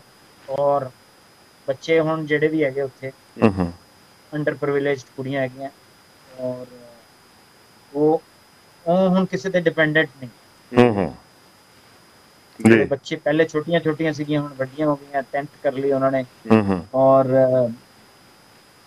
ਸਟੇਟ ਲੈਵਲ ਤੇ ਜੁਡੋ ਕਰਾਟੇ 'ਚ ਵੀ ਆ ਗਏ। ਉਹਨਾਂ ਨੂੰ ਬੜੇ ਸਾਰੇ ਹੋਰ ਕੋਰਸਿਸ ਵੀ ਕਰਵਾਏ ਜਾ ਰਹੇ ਆ ਹੂੰ ਜਿਨ੍ਹਾਂ ਨਾਲ ਉਹਨਾਂ ਦੀ ਜ਼ਿੰਦਗੀ ਬਿਹਤਰ ਹੋ ਜਾਏ। ਜੀ ਤਾਂ ਇਹ ਇੱਕ ਜ਼ਿੰਦਗੀ ਦਾ ਐਸਾ ਸਫ਼ਰ ਸੀਗਾ। सफर का मतलब एक ऐसा ये मोड़ था हम्म जिसमें बड़ी सारी चीजें और भी बदलाव लाई हैं अपनी पर्सनल जिंदगी में, हम्म जो आदमी को देने से खुशी होती है। जी सच मैं कहूँगा इतनी सारी प्रोफेशनल अचीवमेंट है अगर एक तरफ रख दी है तो ये सबसे बड़ी अचीवमेंट थी हम्म कि अपना खुल के आना हम्म ਹੁਣ। ਔਰ ਮੈਂ ਤੇ ਵੈਸੇ ਵੀ ਕਹਿੰਦਾ ਮੈਂ ਤੇ ਇੰਨਾ ਚੰਗਾ ਇਨਸਾਨ ਤਾਂ ਮੈਂ ਪਹਿਲਾਂ ਹੀ ਸੀਗਾ ਲੇਕਿਨ ਇੰਨਾ ਨਹੀਂ ਸੀਗਾ ਜਿੰਨਾ ਮੇਰੀ ਕੁੜੀ ਬਣਾ ਗਈ ਜਾਂ ਮੇਰੀ ਫੈमिली ਨੇ ਜੋ ਵੀ ਸਾਥ ਦਿੱਤਾ, ਜੋ ਵੀ ਮੇਰੇ ਬੇਟੇ ਨੇ ਜਾਂ ਮੇਰੀ ਵਾਈਫ ਨੇ ਮੈਨੂੰ ਕਿਹਾ। ਚੰਗਾ ਤਾਂ ਮੈਂ ਪਹਿਲਾਂ ਵੀ ਸੀਗਾ ਲੇਕਿਨ ਇਹ ਜਿਹੜੀਆਂ ਗੱਲਾਂ ਹੋਈਆਂ ਇਹਨਾਂ ਨੇ ਹੋਰ ਚੰਗਾ ਬਣਾ ਦਿੱਤਾ। ਏਦਾਂ ਵਿਚਾਰ ਚੇਂਜ ਹੋ ਗਏ ਤੇ ਮਤਲਬ ਜੋ ਮਜ਼ਾ ਕਰਕੇ ਆਂਦਾ ਸੀਗਾ ਇਹ ਜਿਹੜੀ ਕਹਾਣੀ ਸੀਗੀ ਇਹਨੇ ਜ਼ਿੰਦਗੀ ਚ ਮੋੜ ਇੰਨਾ ਕੁ ਲਿਆ ਦਿੰਦਾ ਕਿ yes I have to make difference in people. ਤਾਂ ਹੁਣ ਵੀ ਉਹ ਸਕੂਲ ਜਲੇ ਆਪਣੇ ਆਪਣੇ ਇੰਡੀਪੈਂਡੈਂਟ ਹੈਗਾ ਲੇਕਿਨ ਹੋਰ ਜਿਹੜੇ ਮੇਰੇ ਜਾਣਨ ਵਾਲੇ ਜਾਂ ਜਿਨ੍ਹਾਂ ਨੇ ਮੇਰੇ ਨਾਲ ਨੌਕਰੀ ਕੀਤੀ ਹੈ ਜੇ ਕੋਈ ਮੁਸ਼ਕਿਲ ਚ ਹੈਗਾ ਉਹਨਾਂ ਦੇ ਨਾਲ ਹੁਣ ਮੈਂ ਸ਼ੁਰੂ ਕੀਤਾ ਹੈ ਜੀ ਤਾਂ ਕਿ ਇਹ ਜ਼ਿੰਦਗੀ ਦਾ ਸਫ਼ਰ ਚੱਲਦਾ ਰਹੇ ਜਿੰਨੇ ਤੱਕ ਬੰਦਾ ਜੇ ਕਰ ਸਕਦੇ ਹਾਂ ਅਸੀਂ ਕਿਸੇ ਲਈ ਕੁਝ ਤੇ ਸਾਨੂੰ ਜ਼ਰੂਰ ਕਰਨਾ। ਸੋ ਬਿਲਕੁਲ ਇਹ ਬੜੀ ਵੱਡੀ ਗੱਲ ਹੁੰਦੀ ਹੈ ਇਹ ਸੋਚ ਲੈ ਕੇ ਆਉਣੀ। ਥੋੜਾ ਜਿਹਾ ਇੱਥੇ ਮੈਂ ਚਾਹਾਂਗਾ ਕਿ ਉਹ ਜਿਹੜੀ ਤੁਸੀਂ ਸੰਸਥਾ ਕ੍ਰੀਏਟ ਕੀਤੀ ਉਹ ਬੱਚਿਆਂ ਦਾ ਸਕੂਲ ਜਿਹੜਾ ਕ੍ਰੀਏਟ ਕੀਤਾ ਉਹਦੀ ਕੋਈ ਖਾਸੀਅਤ ਦੱਸੋ। ਉਹਦੇ ਵਿੱਚ ਜਿਹੜੇ ਬੱਚੇ ਪੜ੍ਹਦੇ ਨੇ ਉਹ ਕਿਵੇਂ ਦੇ ਬੱਚੇ ਆ, ਉਹਨਾਂ ਨੂੰ ਕੀ ਸਹੂਲਤਾਂ ਤੁਸੀਂ ਦਿੰਦੇ ਹੋ, ਕਿੰਨੀ ਕੁ ਉਹਨਾਂ ਦੀ ਫੀਸ ਹੈ ਜਾਂ ਕਿਸ ਢੰਗ ਦੇ ਨਾਲ ਉਹਨਾਂ ਨੂੰ ਉੱਪਰ ਲੈ ਕੇ ਆ ਰਹੇ ਹੋ, ਇਹਦੇ ਬਾਰੇ ਥੋੜੀ ਜਿਹੀ ਜਾਣਕਾਰੀ ਦਿੰਦੇ। ਇਸ ਤਰ੍ਹਾਂ ਹੈ ਕਿ ਸਭ ਤੋਂ ਵੱਡੀ ਖਾਸੀਅਤ ਸੀਗੀ ਉਸ ਸਕੂਲ ਦੀ ਜਿਹੜੀ ਲੇਡੀ ਨੰदिता बनर्जी जिन्होंने एनजीओ बनाया सी। Nandita Banerjee SBI State Bank of India की ब्रांच मैनेजर थी। उन्होंने अपनी नौकरी छोड़ी। सबसे बड़ी इंस्पिरेशन तो वो लेडी रही। अपने बिल्कुल कैरियर के पीक पे आके नौकरी छोड़ के एक ऐसा मकसद जिंदगी में पालना लेना, तो वो करता धरता थी। जब मैं गया तो मैं भी जुड़ गया और जो भी है इस स्कूल एक ऐसा समझो कि एक बच्ची को पालने के लिए महीने का साल का ऐसे समझो कि साल का कोई 3-3.5 हज़ार रुपया लगता है। अब तो जगह रहने की अपनी है जी तो 30-40 लाख रुपया लगता है। उसमें कुछ संस्थाएं आगे आती हैं, एसबीआई आता है, लाइफ इंश्योरेंस वाली कंपनी आती है एसबीआई लाइफ और एक जीएसके कंपनी है वो आती है। लेकिन पैसे के अलावा जो लोगों का जज्बा है, उस लेडी का जज्बा है जी उस लेडी ने हमें भी बड़ा जज्बा भरा, इतना जज्बा भरा कि विचार तो चेंज हो ही गए कि यस। तो वो जो लेडी है अपने बच्चों की तरह कैसे उनको पालती है, हर चीजों का ध्यान रखती है और आप जो वहाँ पे इस तरीके से है कि हर लड़की को इंडिपेंडेंट बनाना। ये जो बच्चियां थी ये इनकी जिंदगी में सोच भी नहीं सकते थे कि वो पढ़ सकती हैं, कूड़ा करकट उठाने वाली, जो सड़क पे लोग मांगने के लिए छोड़ देते हैं वो बच्चे, और फिर 20-25 लड़कियां तो हम गवर्नमेंट के उससे आई जहाँ पे बिल्कुल अनाथ होते हैं, अच्छा। जहाँ पे मतलब जिंदगी देख ले कोई तो आदमी कहेगा कि एक बार ऐसी जगह देख ले तो आदमी अपनी जिंदगी के लिए रोज कहेगा कि वाकई मैं तो यही मन्ना कि शुक्र है दाता ਦਾ। ਆਪਣੀ ਜ਼ਿੰਦਗੀ ਦੇ ਵਿੱਚ ਗ੍ਰੈਟੀਟਿਊਡ ਜ਼ਰੂਰ ਹੋਣਾ ਚਾਹੀਦਾ, ਜੇ ਇਹ ਚੀਜ਼ਾਂ ਦੇਖ ਲੈ ਫਿਰ ਪਤਾ ਚੱਲਦਾ ਹੈ ਕਿ ਮੇਰੇ ਕੋਲੋਂ ਕੀ ਹੈ। ਤੇ ਇਹ ਵਾਲੀ ਬੱਚੀਆਂ ਜਿਹੜੀਆਂ ਹੁਣ ਆਪਣੇ ਘਰ ਨਹੀਂ ਜਾਣਾ ਚਾਹੁੰਦੀਆਂ, ਉਹਨਾਂ ਲਈ ਤਾਂ ਇਹ ਸਵਰਗ ਹੈਗਾ। और आप अंग्रेजी बुलवाओ तो अंग्रेजी बुलवाओ, स्टेट लेवल तक जितनी सारी गेम्स हैं वो खिलवाई जा रही हैं, बड़े बड़े सारे प्रोफेशनल वोकेशनल कोर्सेज करवाए जा रहे हैं ताकि वो अपनी जिंदगी में वैसी बने जो वो नंदिता बनर्जी लेडी थी जिन्होंने सबके लिए करा। तो ऐसे 2-4 आदमी जितने भी हो जाएं हम में, और मैं तो साथ इस सफर में जो अच्छी चीजें थी मेरी भी चेंज होगी, मेरे अंदर भी बदलाव बहुत आया। सो बिल्कुल ये चेंजेस ਜਿਹੜੀਆਂ ਪੋਜ਼ਿਟਿਵ ਚੇਂजेस ਮੈਂ ਸਮਝਦਾ ਜ਼ਿੰਦਗੀ ਚ ਆਉਂਦੀਆਂ ਰਹਿਣ ਤੇ ਇਨਸਾਨ ਹੋਰ ਅੱਗੇ ਵੱਧਦਾ ਤੇ ਨਾਲ ਉਹਦੇ ਅੰਦਰ ਜਿਹੜਾ ਸਕੂਨ ਮਿਲਦਾ, ਜਿਵੇਂ ਸਚਦੇਵਾ ਜੀ ਨੇ ਹੁਣੇ ਸਾਡੇ ਨਾਲ ਗੱਲ ਕੀਤੀ ਕਿ ਜਿਹੜਾ ਦੇਣ ਦੇ ਵਿੱਚ ਸਕੂਨ ਹੈ ਉਹ ਇੱਕ ਵੱਖਰਾ ਹੈ। ਚਾਹੇ ਕਾਰਪੋਰੇਟ ਸੈਕਟਰ ਦੇ ਵਿੱਚ ਬੜੇ ਵੱਡੇ ਵੱਡੇ ਅਹੁਦਿਆਂ ਤੇ ਰਹਿ ਕੇ ਇਹਨਾਂ ਨੇ ਕੰਮ ਕੀਤਾ, ਪਰ ਉਹ ਮੋਟੀਵੇਸ਼ਨ ਜਿਹੜੀ ਸੀ ਉਹ ਜਦੋਂ ਇੱਥੇ ਕਨਵਰਟ ਹੋਈ ਇੱਕ ਚੈਰਿਟੀ ਦੇ ਵਿੱਚ ਤੇ ਇੱਥੇ ਵੀ ਉਹਨੇ ਬਖੂਬੀ ਆਪਣਾ ਰੋਲ ਨਿਭਾਇਆ। ਸੋ ਚੜ੍ਹਦੀ ਕਲਾ ਦੇ ਵਿੱਚ ਰਹਿਣਾ, ਪੋਜ਼ਿਟਿਵ ਐਟੀਟਿਊਡ ਦੇ ਨਾਲ ਅੱਗੇ ਵਧਣਾ, ਆਪਣੇ ਆਪ ਨੂੰ ਪੋਜ਼ਿਟਿਵ ਰੱਖਣਾ, ਆਪਣੇ ਆਪ ਨੂੰ ਅਨੁਸ਼ਾਸਨ ਦੇ ਵਿੱਚ ਡਿਸਿਪਲਿਨ ਦੇ ਵਿੱਚ ਰੱਖ ਕੇ ਚੱਲਣਾ, ਇਹ ਸਾਰਾ ਕੁਝ ਇੱਕ ਇਨਸਾਨ ਦੇ ਵਿੱਚ ਜਦੋਂ ਆਉਂਦਾ ਤੇ ਕਿਵੇਂ ਦਾ ਬਣਦਾ। ਸੋ ਉਹ ਅਸੀਂ MK ਸਚਦੇਵਾ ਜੀ ਦੇ ਨਾਲ ਅੱਜ ਜਿਹੜੀ ਗੱਲ ਕਰਦੇ ਪਏ ਹਾਂ, ਅਜੋਕੇ ਸਮੇਂ ਦੇ ਵਿੱਚ ਮੁੰਬਈ ਦੇ ਵਿੱਚ ਰਹਿ ਰਹੇ ਨੇ, ਤੇ ਜਿਹੜਾ ਜਜ਼ਬਾ ਆਪਾਂ ਦੇਖਿਆ ਕਿ ਇੱਕ ਬੱਚਾ ਜਿਹਦੇ ਕੋਲ ਸਾਈਕਲ ਵੀ ਨਹੀਂ ਤੇ ਪੈਦਲ ਚੱਲ ਕੇ 8 ਕਿਲੋਮੀਟਰ ਲਾਇਬ੍ਰੇਰੀ 'ਚੋਂ ਜਾ ਕੇ ਕੁਝ ਅਖਬਾਰਾਂ ਪੜ੍ਹ ਕੇ ਤੇ ਉੱਥੋਂ ਆਪਣੀ ਨੌਕਰੀ ਦਾ ਲੱਭਣਾ, ਫਿਰ ਚਿੱਠੀਆਂ ਪਾਉਣੀਆਂ, ਚਿੱਠੀ ਆਉਣੀ। ਸੋ ਉਹਨਾਂ ਸਮਿਆਂ 'ਚੋਂ ਉਹਨਾਂ ਹਾਲਾਤਾਂ ਦੇ ਵਿੱਚੋਂ ਚੱਲ ਕਰਕੇ ਤੇ ਬੜੇ ਟਾਈਟ ਹਾਲਾਤਾਂ ਦੇ ਵਿੱਚ ਰਹਿ ਕਰਕੇ ਤੇ ਬੜੇ ਉੱਚੇ ਅਹੁਦਿਆਂ ਤੱਕ ਪਹੁੰਚਣਾ। ਸੋ ਇਹ ਕਿਸੇ ਕਿਸੇ ਦੇ ਹਿੱਸੇ ਆਉਂਦੀਆਂ ਨੇ ਐਸੀਆਂ ਬਾਤਾਂ ਜਿਹੜੀਆਂ ਨੇ। ਸੋ MK ਸਚਦੇਵਾ ਜੀ ਤੋਂ ਅਸੀਂ ਕਾਫੀ ਕੁਝ ਸੁਣਿਆ ਉਹਨਾਂ ਦੇ ਜੀਵਨ ਬਾਰੇ। ਇੱਕ ਗੱਲ ਜਿਹੜੀ ਸੀ ਉਹ ਮੈਂ ਜਾਣਬੁੱਝ ਕੇ ਅਜੇ ਨਹੀਂ ਸੀ ਪੁੱਛੀ, ਕਿਉਂਕਿ ਜਿਹੜੀ ਤੁਸੀਂ ਸੰਸਥਾ ਚਲਾ ਰਹੇ ਹੋ ਥੋੜਾ ਜਿਹਾ ਉਹਦੇ ਬਾਰੇ ਦੱਸ ਦਿਓ, ਉਹਦਾ ਨਾਂ ਕੀ ਹੈ, ਕਿਉਂਕਿ ਉਹਦੇ ਬਾਰੇ ਉਹਦੇ ਗੁਣ ਤਾਂ ਤੁਸੀਂ ਕਾਫੀ ਦੱਸ ਦਿੱਤੇ, ਉੱਥੇ ਕੀ ਕੁਛ ਹੈ। ਸੋ ਸੰਸਥਾ ਦਾ ਕੀ ਨਾਂ ਆ ਤੇ ਉਹ ਸਕੂਲ ਜਿਹੜਾ ਉਹ ਕਿੱਥੇ, ਜਿਹੜਾ ਬਿਹਾਰ 'ਚ ਕਿੱਥੇ ਸਥਿਤ ਹੈਗਾ ਜੀ? बिहार पटना के साथ एक पटना आउटर के में ही दानापुर जगह है, दानापुर कैंट है। उसके गांव में अंदर अगर 5-7 किलोमीटर अंदर जाएं तो बिल्कुल गांव के अंदर है, वही जगह हम ले सकते थे क्योंकि ਜ਼ਮੀਨਾਂ ਦੀ ਕੀਮਤ ਪਹਿਲਾਂ ਹੀ ਬਹੁਤ ਸੀਗੀ, ਤਾਂ ਕੋਈ ਕੁਝ ਅਸੀਂ ਅਫੋਰਡ ਕਰ ਸਕਦੇ ਸੀਗੇ ਉਦੋਂ ਜੀ। ਤੇ ਜਿਹੜਾ NGO ਦਾ ਨਾਮ ਹੈਗਾ ਨਈ ਧਰਤੀ ਹੈਗਾ, ਨਈ ਧਰਤੀ ਜੀ। ਤੇ ਨਈ ਧਰਤੀ ਹੀ ਸਭ ਲਈ ਇਹ ਸਾਬਿਤ ਹੋਇਆ ਹੈ। ਤੇ ਜਿਹੜਾ ਪ੍ਰੋਜੈਕਟ ਦਾ ਨਾਮ ਸੀਗਾ, ਜਦੋਂ ਮੈਂ ਵਿੱਚ ਬਿਲਕੁਲ ਪਹਿਲੇ ਤੇ ਆਪਣੀ ਕੰਪਨੀ ਦੇ ਜਿੰਨੇ ਵੀ ਬੰਦੇ ਸੀਗੇ ਉਹ ਸਪੋਰਟ ਕਰਦੇ ਸੀਗੇ ਨਾਲ, ਪਰ ਜਦੋਂ ਬਾਅਦ ਚ ਦੁਬਾਰਾ ਗਿਆ, ਜਦੋਂ ਮੇਰੇ ਬੇਟੇ ਨੇ ਕਿਹਾ, ਮੇਰੀ ਵਾਈਫ ਨੇ ਕਿਹਾ, ਜਦੋਂ ਉਹ ਇੱਕ ਫੈਮਿਲੀ ਦਾ ਜਿਹੜਾ ਟਫ ਪੀਰੀਅਡ ਸੀਗਾ, ਜਿਹੜਾ ਮੈਂ ਤੁਹਾਨੂੰ ਕਿਹਾ ਕਿ ਉਦੋਂ ਏਦਾਂ ਲੱਗਦਾ ਸੀਗਾ ਕਿ ਜਦੋਂ ਆਪਣੇ ਘਰ ਦਾ ਮੈਂਬਰ ਬੜੀ ਜਲਦੀ ਚਲਾ ਜਾਂਦਾ ਹੈ ਤਾਂ ਉਸ ਨੁਕਸਾਨ ਤੋਂ ਕਿੱਦਾਂ ਉੱਪਰ ਕੇ ਆਣਾ। ਜਦੋਂ ਅਸੀਂ ਫਿਰ ਦੁਬਾਰਾ ਜੁੜੇ ਤਾਂ ਫਿਰ ਉਹਨਾਂ ਨੇ ਇਹਨਾਂ ਦਾ ਪ੍ਰੋਜੈਕਟ ਦਾ ਨਾਮ ਵੀ ਰੱਖਿਆ, ਸਾਡੀ ਬੇਟੀ ਦੇ ਨਾਂ ਤੇ ਰੱਖਿਆ, ਆਰੂਸ਼ੀ ਏ ਨਿਊ ਡਾਨ। ਅੱਛਾ ਜੀ। ਕਹਿੰਦੇ ਪਤਾ ਨਹੀਂ ਰੱਬ ਵੱਲੋਂ ਮਿਹਰ ਸੀਗੀ, ਜਦ ਉਦੋਂ ਨਾਂ ਜੁੜਿਆ ਉਹਦੇ ਨਾਲ, ਬਸ ਏਦਾਂ ਸਮਝੋ ਕਿ ਜਿਹੜੀ ਚੀਜ਼ ਤੇ ਵੀ ਉਹ ਸਕੂਲ ਨੇ ਜੋ ਸੋਚਿਆ ਵੀ ਨਹੀਂ ਸੀਗਾ ਉਹ ਹੋ ਗਿਆ ਜੀ। ਤੇ आरुषि ए न्यू डाउन, एक नई सुबह। तो बस उसका नाम ऐसे समझो कि वो अब फैमिली में सारे उस एडवर्सिटी या ट्रेजेडी से बाहर भी आ गए, और सबका मानना यही है कि उसका रोल ही यही जो जिस काम ਲਈ ਉਹਨੂੰ ਰੱਬ ਨੇ ਭੇਜਿਆ ਸੀਗਾ ਉਹ ਕਰ ਗਈ। ਉਹਦਾ ਇਹ ਰੋਲ ਸੀ ਇਸ ਜ਼ਿੰਦਗੀ 'ਚ, ਇੰਨਾ ਹੀ ਜੀਣਾ ਸੀ ਉਹਨੇ, ਇਹੀ ਰੋਲ ਸੀਗਾ ਉਹਦਾ। ਤੇ ਇਹੀ ਜਿਹੜੀਆਂ ਗੱਲਾਂ ਹੈਗੀਆਂ ਇਹ ਸਾਰੇ ਪਰਿਵਾਰ ਦੇ ਵਿੱਚ ਬੜੀਆਂ ਸਾਰੀਆਂ ਚੇਂਜਸ ਲੈ ਕੇ ਆਏ।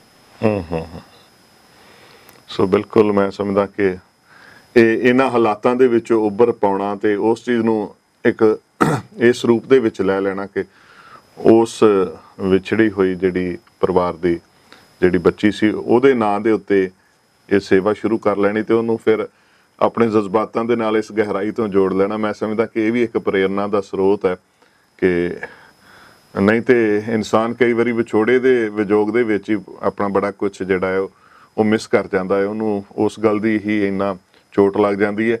ਸੋ ਇੱਕ ਪ੍ਰੈਕਟੀਕਲ ਜੀਵਨ ਦੇ ਵਿੱਚ ਇਹ ਸਾਰੀ ਘਟਨਾ ਜਿਹੜੀ ਹੈ ਇਹਨਾਂ ਨੇ ਉਸ ਚੀਜ਼ ਨੂੰ ਇੱਕ ਪੋਜ਼ਿਟਿਵ ਵੇ ਦੇ ਨਾਲ, ਜਿੱਦਾਂ ਹਰ ਗੱਲ ਦੇ ਵਿੱਚੋਂ ਪੋਜ਼ਿਟਿਵਿਟੀ ਕੱਢਣੀ ਇਹ ਵੀ ਇੱਕ ਕਲਾ ਹੈ ਜਾਂ ਇੱਕ ਰਹਿਮਤ ਵੀ ਮੈਂ ਕਹਿ ਸਕਦਾ ਜਿਹੜੀ ਕਿ ਸਚਦੇਵਾ ਜੀ ਜਿਹੜੇ ਆ ਉਹਦੇ ਧਾਰਨੀ ਨੇ। ਸੋ ਇਸ ਢੰਗ ਦੇ ਨਾਲ ਇਹਨਾਂ ਹਾਲਾਤਾਂ ਨੂੰ ਵੀ ਪੋਜ਼ਿਟਿਵਿਟੀ ਦੇ ਵਿੱਚ ਬਦਲ ਕੇ ਤੇ ਜ਼ਿੰਦਗੀ ਦਾ ਪੰਧ ਫਿਰ ਅੱਗੇ ਕਿਵੇਂ ਵਧਿਆ, ਹੁਣ ਕਿਸ ਮੁਕਾਮ ਤੇ ਤੁਸੀਂ ਪਹੁੰਚੇ ਹੋ ਜੀ? मैं बड़ी देर से मन में ये था कि कुछ ऐसा करना है जो वाकई ही मैं कभी भी अपने ਨਾਂ ਦੇ ਨੀਚੇ ਨਾ ਆਪਣਾ ਡੈਜ਼ਿਗਨੇਸ਼ਨ ਲਿਖਣਾ ਪਸੰਦ ਨਹੀਂ ਕਰਦਾ ਸੀ। ਆਪਣੇ ਨਾਂ ਤੇ ਮੈਂ ਚਾਹੁੰਦਾ ਸੀਗਾ ਹਮੇਸ਼ਾ ਕਿ ਮੇਰੇ ਨਾਂ ਤੋਂ ਜਾਣਿਆ ਜਾਵੇ, ਨਾ ਕਿ ਫਲਾਣਾ ਕਵੇ ਕਿ ਇਹ ਫਲਾਣੀ ਕੰਪਨੀ ਦਾ CEO ਹੈ ਜਾਂ ਕੋਈ ਵਾਈਸ ਪ੍ਰੈਜ਼ੀਡੈਂਟ ਹੈ ਜਾਂ ਡਾਇਰੈਕਟਰ ਹੈ। ਨਾ, ਮੇਰੇ ਨਾਂ ਤੋਂ ਜਾਣਿਆ ਚਾਹੀਦਾ, ਮੇਰੇ ਮਾਂ ਪਿਓ ਨੇ ਮੇਰਾ ਨਾਂ रखा ਸੀ। सो मेरी माँ भी मुझे यही कहती थी, मेरा नाम लिखती थी MK सचदेवा। तो बस अपनी एक कंपनी खोली पिछले साल, 1.25 साल पहला, उसका नाम भी यही रखा, MK I am here to help. So हमेशा यही लिखता था, I am here to help MK। तो ये सबसे बड़ा डेजिग्नेशन है मेरी जिंदगी में कि मैं मदद के लिए हूँ यहाँ, I am here to help. और अपने नाम के साथ में यही लिखता हूँ हमेशा, I am here to help जी। तो भाई इसी नाम से कंपनी रजिस्टर्ड हुई, अच्छा, I am here to help के नाम से कंपनी। अच्छा, कंपनी भी यही है, ये भी कंपनी। और मैंने कहा कि यह जो ना हैगा ये बार बार याद करवांदा रहेगा कि अपने ਨਾਂ ਨੂੰ नीचे नहीं लगना चाहिए, नीचे नहीं लगन देना। और वैसे ਨਾਂ तो मेरा रखा ही सीगा मेरे पेरेंट्स ने, लेकिन मेरी माँ को जो हम याद करते हैं ना तो माता कुशल्या के नाम से याद, तो मैं हमेशा नाम मेरा कुछ और है लेकिन मैं जोड़ता रहता हूँ इनके को, माता कुशल्या तो जोड़ता रहता हूँ, मेरे को याद भी रहता है इसका नाम नीचे नहीं लगता।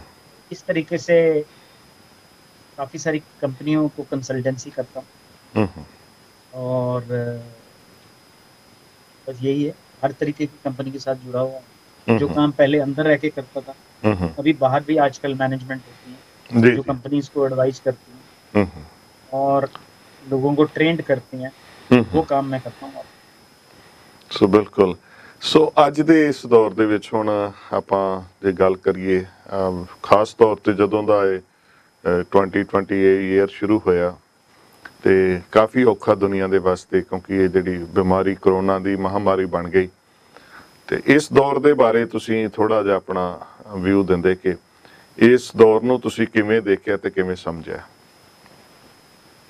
देखो ये दौर, जहाँ तक आर्थिक व्यवस्था की बात है तो आर्थिक व्यवस्था अगर आंकड़े देखें आप तो कोरोना से पहले भी कोई उतनी बेहतर नहीं थी, थोड़ी तंगी में तो चल ही रही थी।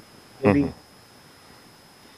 आर्थिक व्यवस्था के हालात थे या जिससे भी पूरा वर्ल्ड गुजर रहा था जी, इम्पैक्ट फिर वर्ल्ड का इंडिया पे भी आता है और इंडिया में भी था।